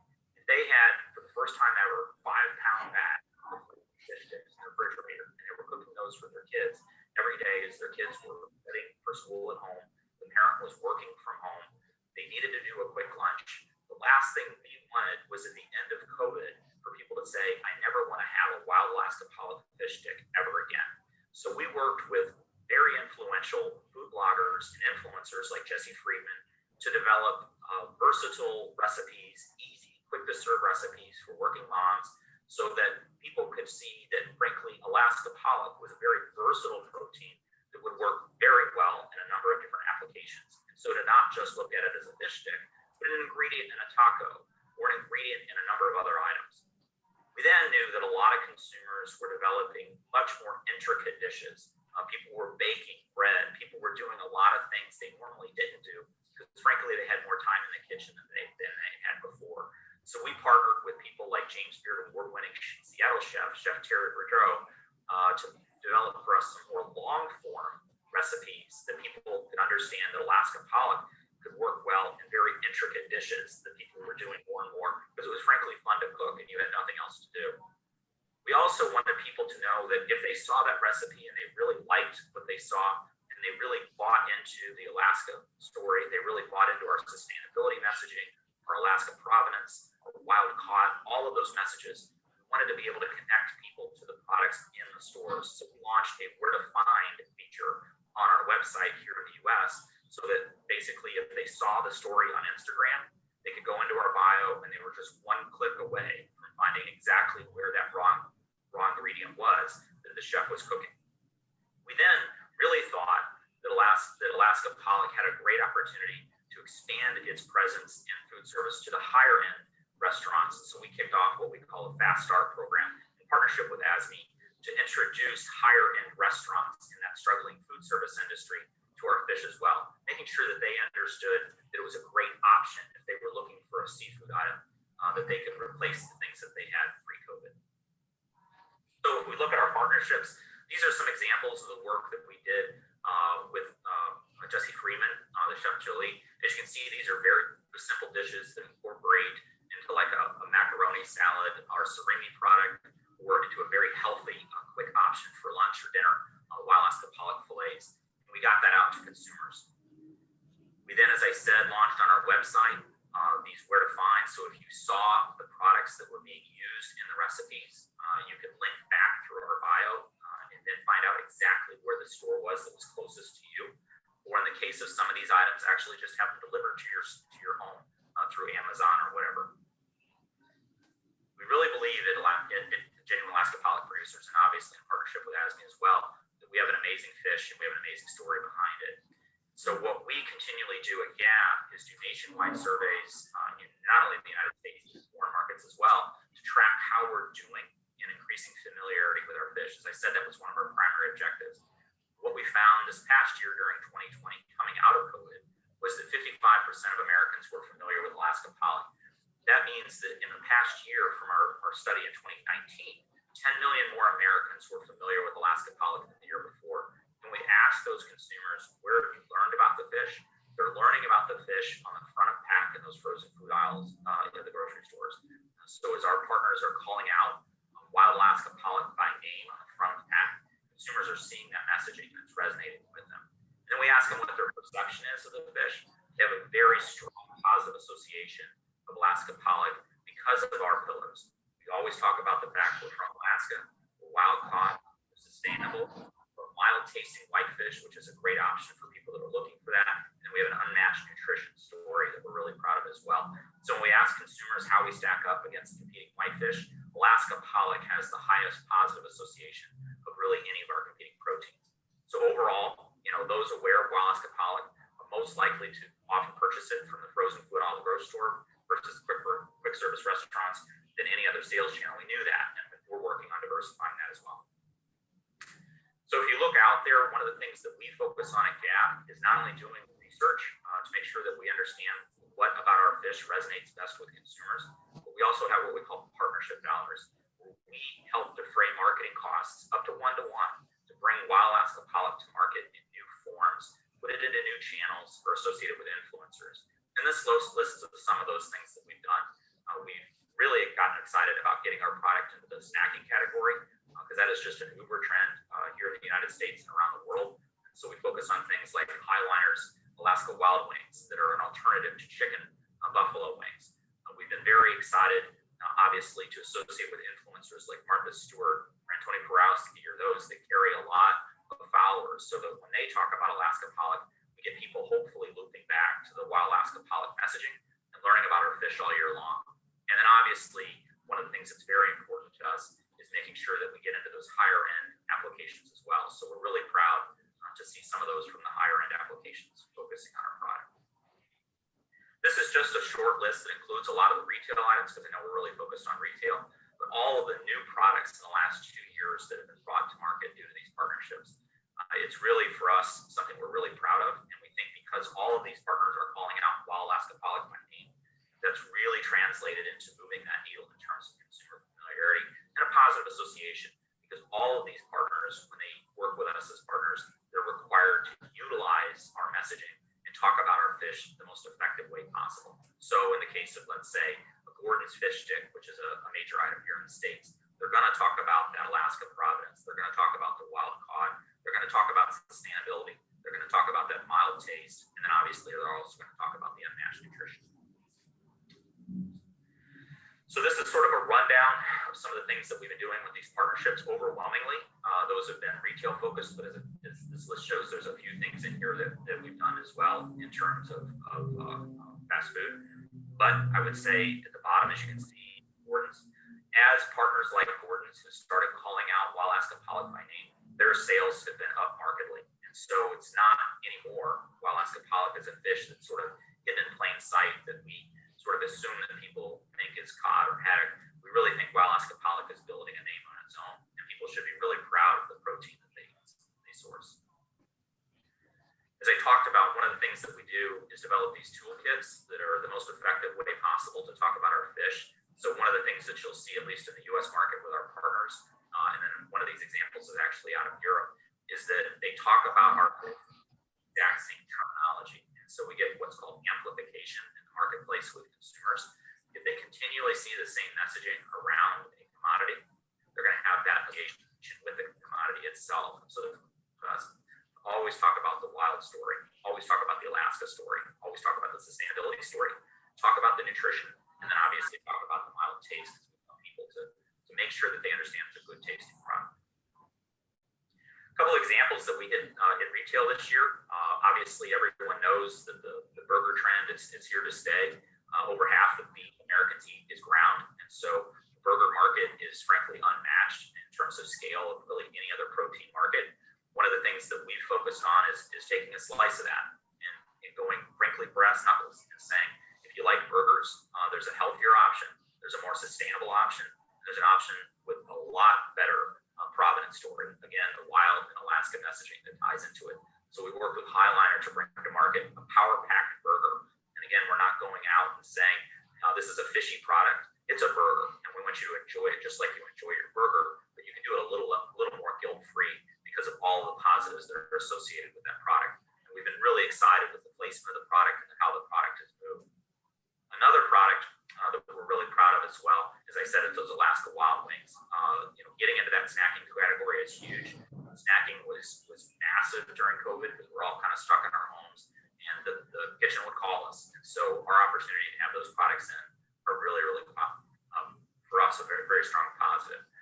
So where are we going from here? One of the things that we have to focus on is that increasingly values and consumer buying behavior are becoming intertwined like never before. And so in the former days, you would talk to people about what's important to them. You would never see issues like climate change near as high as they are today. I think the COVID episode has really made everybody think that they need to worry about our environment. And so climate change is increasingly becoming a factor in what's driving consumer behavior. Why that's really important for us is, I think one of the things we always thought is that people bought their food because it tasted good. They bought their food because it was convenient and affordable. And they bought their food because they were familiar with it. People in general aren't adventurous in what they eat. Increasingly, though, the number 4 factor is personal values. And that's one of the things that we need to make sure that we're doing is helping consumers understand that buying Alaska pollock, wild Alaska pollock, matches with their personal values. I think that's a very important issue for us to continue to hit on, because one of the things that we're seeing in the U.S. is that more and more the most trendy restaurants out, the Chipotles, the Paneras, they're actually labeling on the menu the carbon footprint of the foods that they serve. And so it's important for us as an industry to do the research that's required to make sure that consumers understand that if you worry about the environment and you want to make purchasing decisions with your food around your personal values, there's nothing better than Alaska pollock. So one of the things that we're investing in at GAP very heavily is what's called a life cycle assessment, so that we can have ISO certified numbers that can show people that our product is on the order of 25 times less impactful on the environment than something like a beef burger, and even lower than other seafood options out there, certainly the farmed seafoods, which, because our biomass is so sustainable, our biomass is wild, it works out much better from a sustainability perspective in terms of climate. So we like to say that we check not only the traditional 4 boxes that were always important, taste, convenience, affordability, and familiarity, but now we have the 5th box that's really, I think, critical to consumers, those personal values. So we like to think we check all of the boxes. Wild Alaska pollock, as I said, checks all the boxes, and I think it's time for us to double down. So what are we doing for the future, especially for the retail? We're going to continue to work on our toolkits to make sure that our messaging is on point with where consumers are, especially in front of pack labeling at retail. We're going to launch a business-to-business outreach strategy so that we can meet with retailers and make them understand if you're making sustainability commitments, if you're trying to go to zero carbon, our product works really well for you. Frankly, the more Alaska pollock you sell versus the beef you sell, it's easier for you to make an improvement in the environment. We're going to do a very targeted media strategy to continue to build in the consumer's mind that message that eating wild Alaska pollock is the best thing that you can do for the environment because we have a ridiculously low carbon footprint. We're going to create more chef-to-chef content. Why that's really important is we want people to understand that our fish is versatile and it works in a variety of different applications, not only at retail, but in restaurants as well. And then we're going to invest continually, very heavily, partnerships and bringing more wild Alaska pollock to market, because we want people to see our product not just in the traditional forms like the fish stick, but in new categories as well. Basically taking out everything that we can from the retailers and helping them understand that we're a partner and trying to drive traffic to their stores. And with that, I'll leave it back. Greg, thank you so much for such a detailed presentation. I had several questions, but I responded to everything. Okay. That's amazing. So actually, I still have one question. So let me ask you. There are a lot of Latin American processors here with us today that are interested in importing raw material from Alaska, processing their plants and exporting back to the US as a retail product or food service product, doesn't matter. What would be your main recommendation to these players that are trying to break the US market with new Alaska seafood? Definitely sign up for GAP's newsletters. One of the things that we're going to start publishing quarterly is a trends report. What's going on in the retail market in the US? What are the, not just sort of minute by minute trends, but truly mega trends? I think the most important thing that we've learned in trying to bring new products to market is not only that you need to bring dollars to the table, and that's what the GAP partnership program does. Those dollars, if companies in Latin America are looking to market their products at retail in the US, GAP partnership dollars are available to them. But then also make sure that your products are on trend, because what we've found from our partners is that they want to make sure that when they have new product offerings, that those product offerings are really things that people are looking for. Shelf space, especially frozen and refrigerated space, is very valuable, and they want to know that they're going to make turns out of that particular space that they have. And so addressing the trends that consumers have, for us, is the most important thing.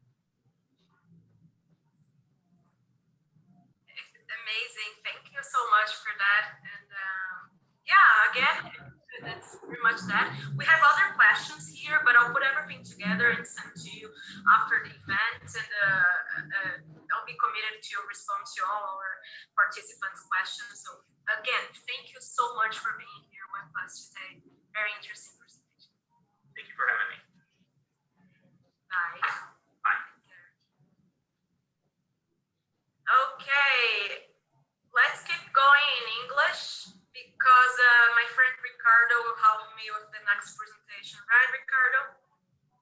That's right, Carolina. Hope you were fine. Hope everyone is not tired. We have a final presentation, and we have a very, very special guest. She's also live from China, and I would like to welcome Ms. Sophia Yan, presenting Chunpo.com. Which is a platform dedicated to provide safe and healthy foods for middle and high-end consumers. So, is there Sophia with us? Yeah. Hi, Sophia. Thank you. Yeah, here. I'm here. Hello. Good morning. Hello, Sophia. Thank you for being with us. So late. You're back home, right? Thank you. Yeah. I can't thank you enough for that. Yeah, I just want for event. Okay, thank you. Well, as I was saying, Sophia has more than 10 years experience with the fresh foods and food industry, and she acts as a senior director with Chunpo.com. She has traveled to many countries across the world, participating in exchanges, studying other markets, and establishing friendly relations with the fresh foods. So today she will talk about the challenges of establishing a seafood e-commerce corporation in a continental country, which is China, eager for seafood purchased online. So e-commerce will be our main target here. Right, Sophia? How are you? I'm fine. So I'm ready here, I think. Okay. So, let me hear. Hi. It's great to see you. Good to see you too. Yeah, so I begin my presentation, so I share it here. Okay.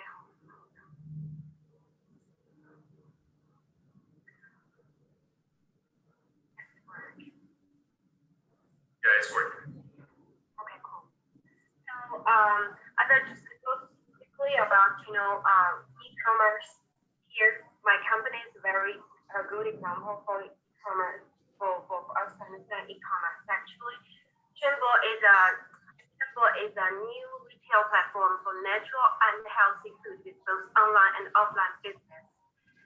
With headquarters in Beijing, branch in Shanghai, delivers to the whole country. Chimbo delivers premium products through code Chen logistics to our customers in Beijing, Shanghai, Wuxi, and Changzhou. And room temperature food, vegetables, and fruits have reached other major cities in China. The food offered on Chimbo are guaranteed to be natural and healthy as possible. Alaskan seafood was one of the most popular seafood on our platform before. Things changed a little bit in the COVID-19.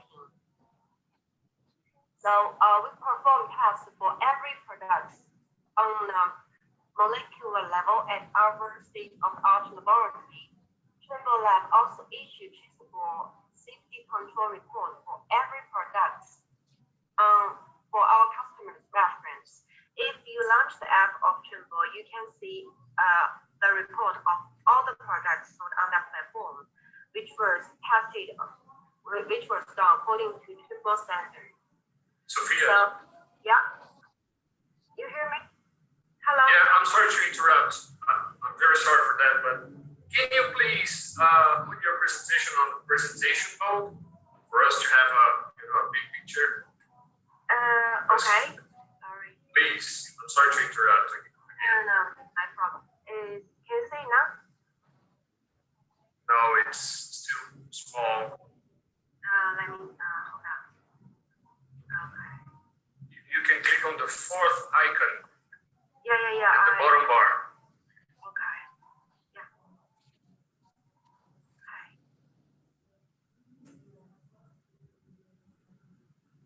Okay. That's great. Thank you.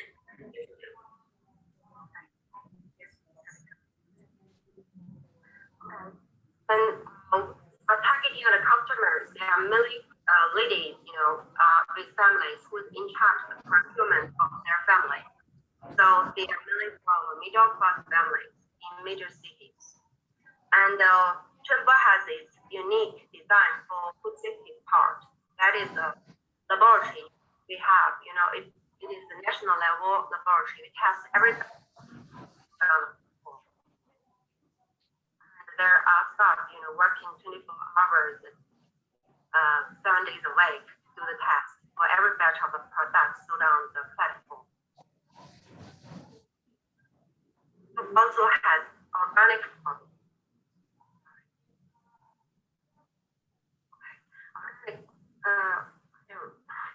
Sorry.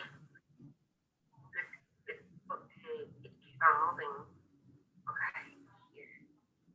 And also it's offline shops in Wuxi City, located at the best community of Wuxi City. And each shops are close to the best primary school and kindergarten in that area. Also, we have Yue shop. That is the most trendy way of e-commerce nowadays in China. It's a group buying channel for residents who live in the same or nearby community. And also we have a smart self-service showcase resident. And the case can supply the products 24 hours after, the online business stops at night. So that is still on Chimbo platform.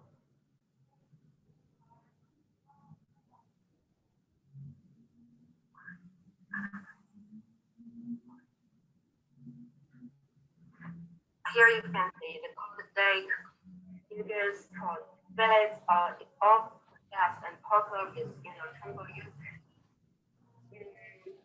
So organize their needs besides that products, they also invite chefs and patients developed by various healthy recipes built different occasions.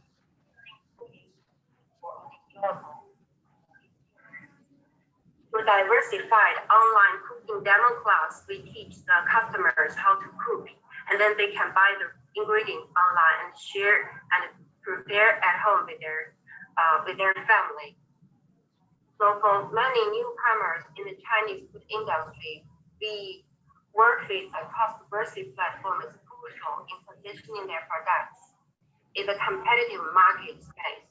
So we work with consumers associated with different embassies, associations, and from different countries. So to support our suppliers, Chen will organize themed events to promote certain products so as to boost the customers' awareness and demands for our products. Our delivery is also delivered by our holding company, Lesh, service with durable ice pack, keeping the goods cool for hours. So because also care about the healthy food, the well-being of our suppliers, and work side by side to develop the market for healthy food in China. We also apply this model to Alaska products.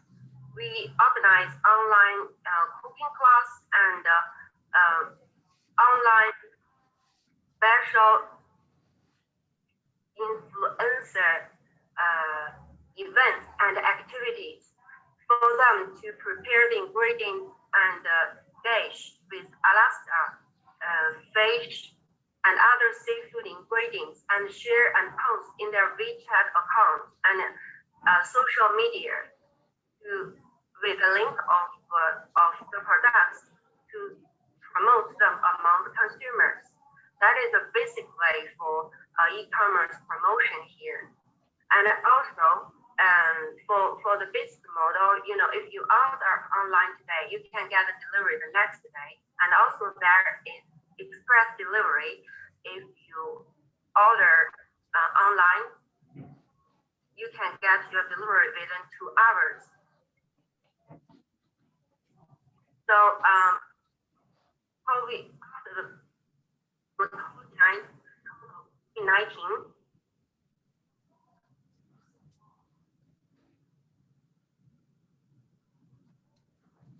the number of monthly active users of member e-commerce apps have shown that the outburst of COVID-19 had resulted in an eruptive increase of the number of users of Chinese e-commerce platforms during January and February in 2020.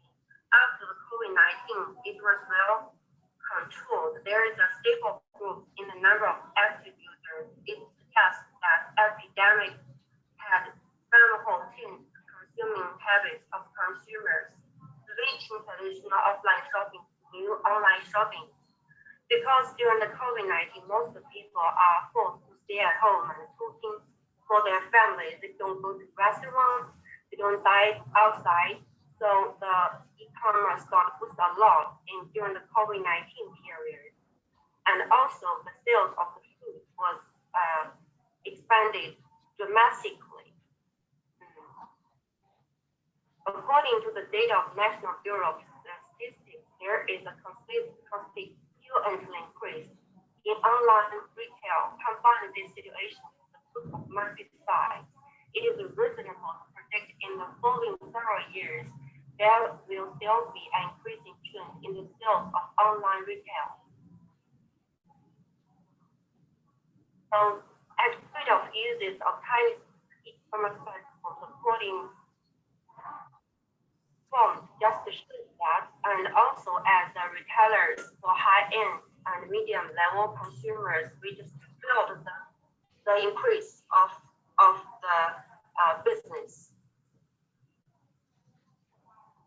Also because of new change and getting used to consume ready-to-eat and ready-to-cook food. That is a new trend we acquired after the COVID-19.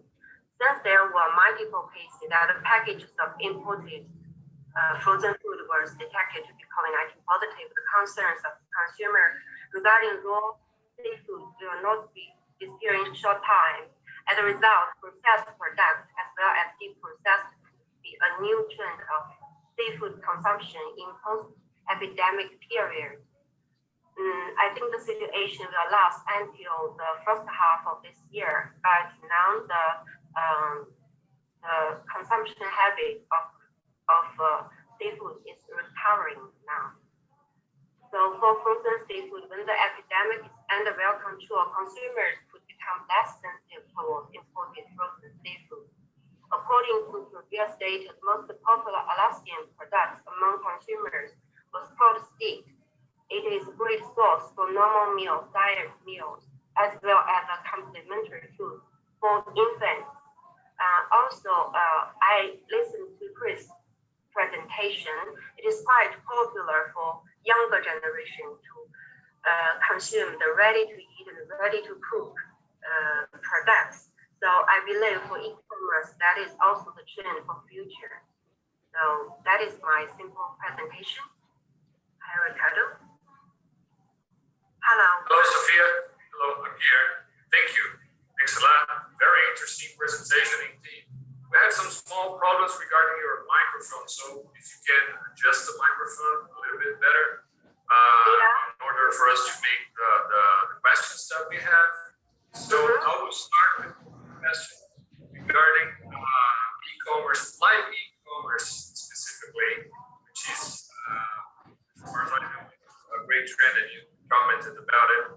So it's a great trend in China, and also the usage of WeChat, the app. So here in South America, we're more used to WhatsApp, and we don't have the full resources that you have in WeChat app. One of the resources is Biome. Can you comment a little bit about how WeChat and this live e-commerce platforms can help you sell more seafood online? Yeah, because in China, almost every consumer is using WeChat. With WeChat, you can set a group with no more than 500 people. Once you set up this WeChat group, you can have a face-to-face interaction with all the consumers. So in this WeChat group, you can have a cooking class, you can have demos, you can have a presentation, you can have a questionnaire collected, and you can just post the link there, and the consumers in the WeChat group will click the link and just order and buy immediately if they like the products. So WeChat quite powerful and influential in promoting products and as a very good for e-commerce company. So from the consumer side, it doesn't have to go outside of the app in order to ask for food, to buy, to pay, and to talk and to learn about how to cook, to expand the possibilities in seafood. This is very interesting, very interesting. Yeah, so, okay.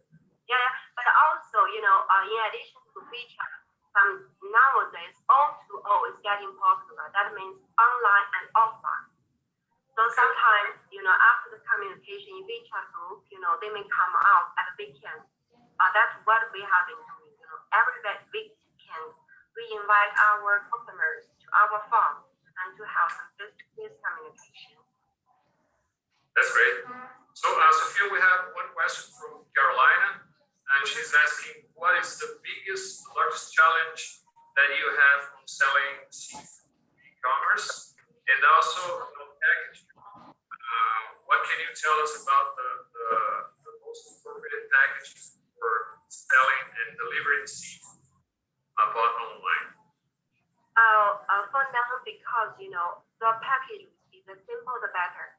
Because for the pollution and for the waste, nowadays people in China, they have awareness about the package. They want to reduce the usage of plastics, and so they want to have a real food instead of over-packaged food. So if the package is simple and environmental friendly, it will be more popular with Chinese consumers, especially medium and high-end consumers. because they are educated and they have the sense of, environment protection and sustainable development. So, we have to move towards the next presentation, but first, we have one question about we're explaining about the high-end consumers and their demand for high-end products, high-end seafood products. But is there a trend for the increase of consumption of seafood consumption in the middle class, and also they are using e-commerce channels to buy seafood?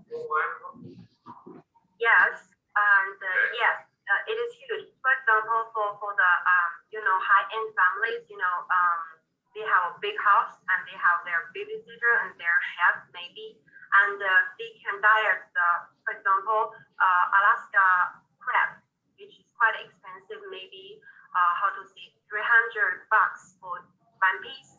They may diet at home and prepare by their own chef, and the whole salmon. Yeah, so that's the products on platform also, and lobster from New Zealand and Australia, and of course from US.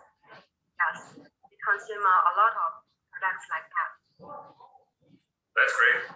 Well, if there are any WeChat developer hearing us, I kindly ask you to develop a Brazilian version of it, because it would be great to have all these opportunities for us to explore as well. So, well, I can't thank you enough, Sophia, for your time, since it's so late in your hometown. So, well, let's keep in touch. Thank you again. And now, is Carolina around or Valeska? Because we're moving towards the final remarks. Hi, Carolina. Bye, Sophia. Thank you. Bye, Sophia. Thank you so much for your participation. Really appreciate it. Love you all. Good. Can we switch to Portuguese? Okay. Good. Okay. Pessoal. Wow. So we've been together for almost 4 hours. So this was our last presentation. We'd like to share this experience of e-commerce in China. And when we think about the presentations we had today, as I mentioned at the very beginning, our goal was to inspire you with regard to what's going on in the global seafood market. And we work with Alaska Seafood, so we want to focus on that, but we hope that we have accomplished that goal of inspiring you. First of all, I'd like to thank our participants. Our audience was really stable throughout this event. More than 700 people registered for this event, so thank you so much. Housekeeping. This event has been recorded in the different languages, so original audio, Portuguese, English, and Spanish, and we will make this available in Alaska Seafood and the Seafood Show Latin America YouTube channels. And we also promise we are going to answer all the questions we received. Next. The goal was to share success cases shared by partners or by different companies across the world. So we are available to support you to share more information about Alaska seafood, seasonality, how we can work together in developing market programs and the regional market. Now, please allow me to share our contact information. I'm going to start with my contact information. So please do take note of my cell phone number, my email, and I have also a same slide for Ricardo. So thank you very much for joining us. Ricardo, great. Thank you, Carolina.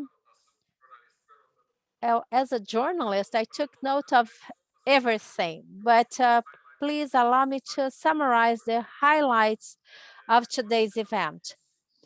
Once again, our goal was really to share global experiences that can be replicated or adjusted to Latin American audience, obviously respecting our regional differences, the unique market characteristics. But I think we've learned a great deal. First of all, the role played by industries.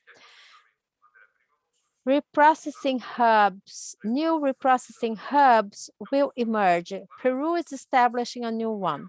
This is a means to reduce the idleness of this segment and also to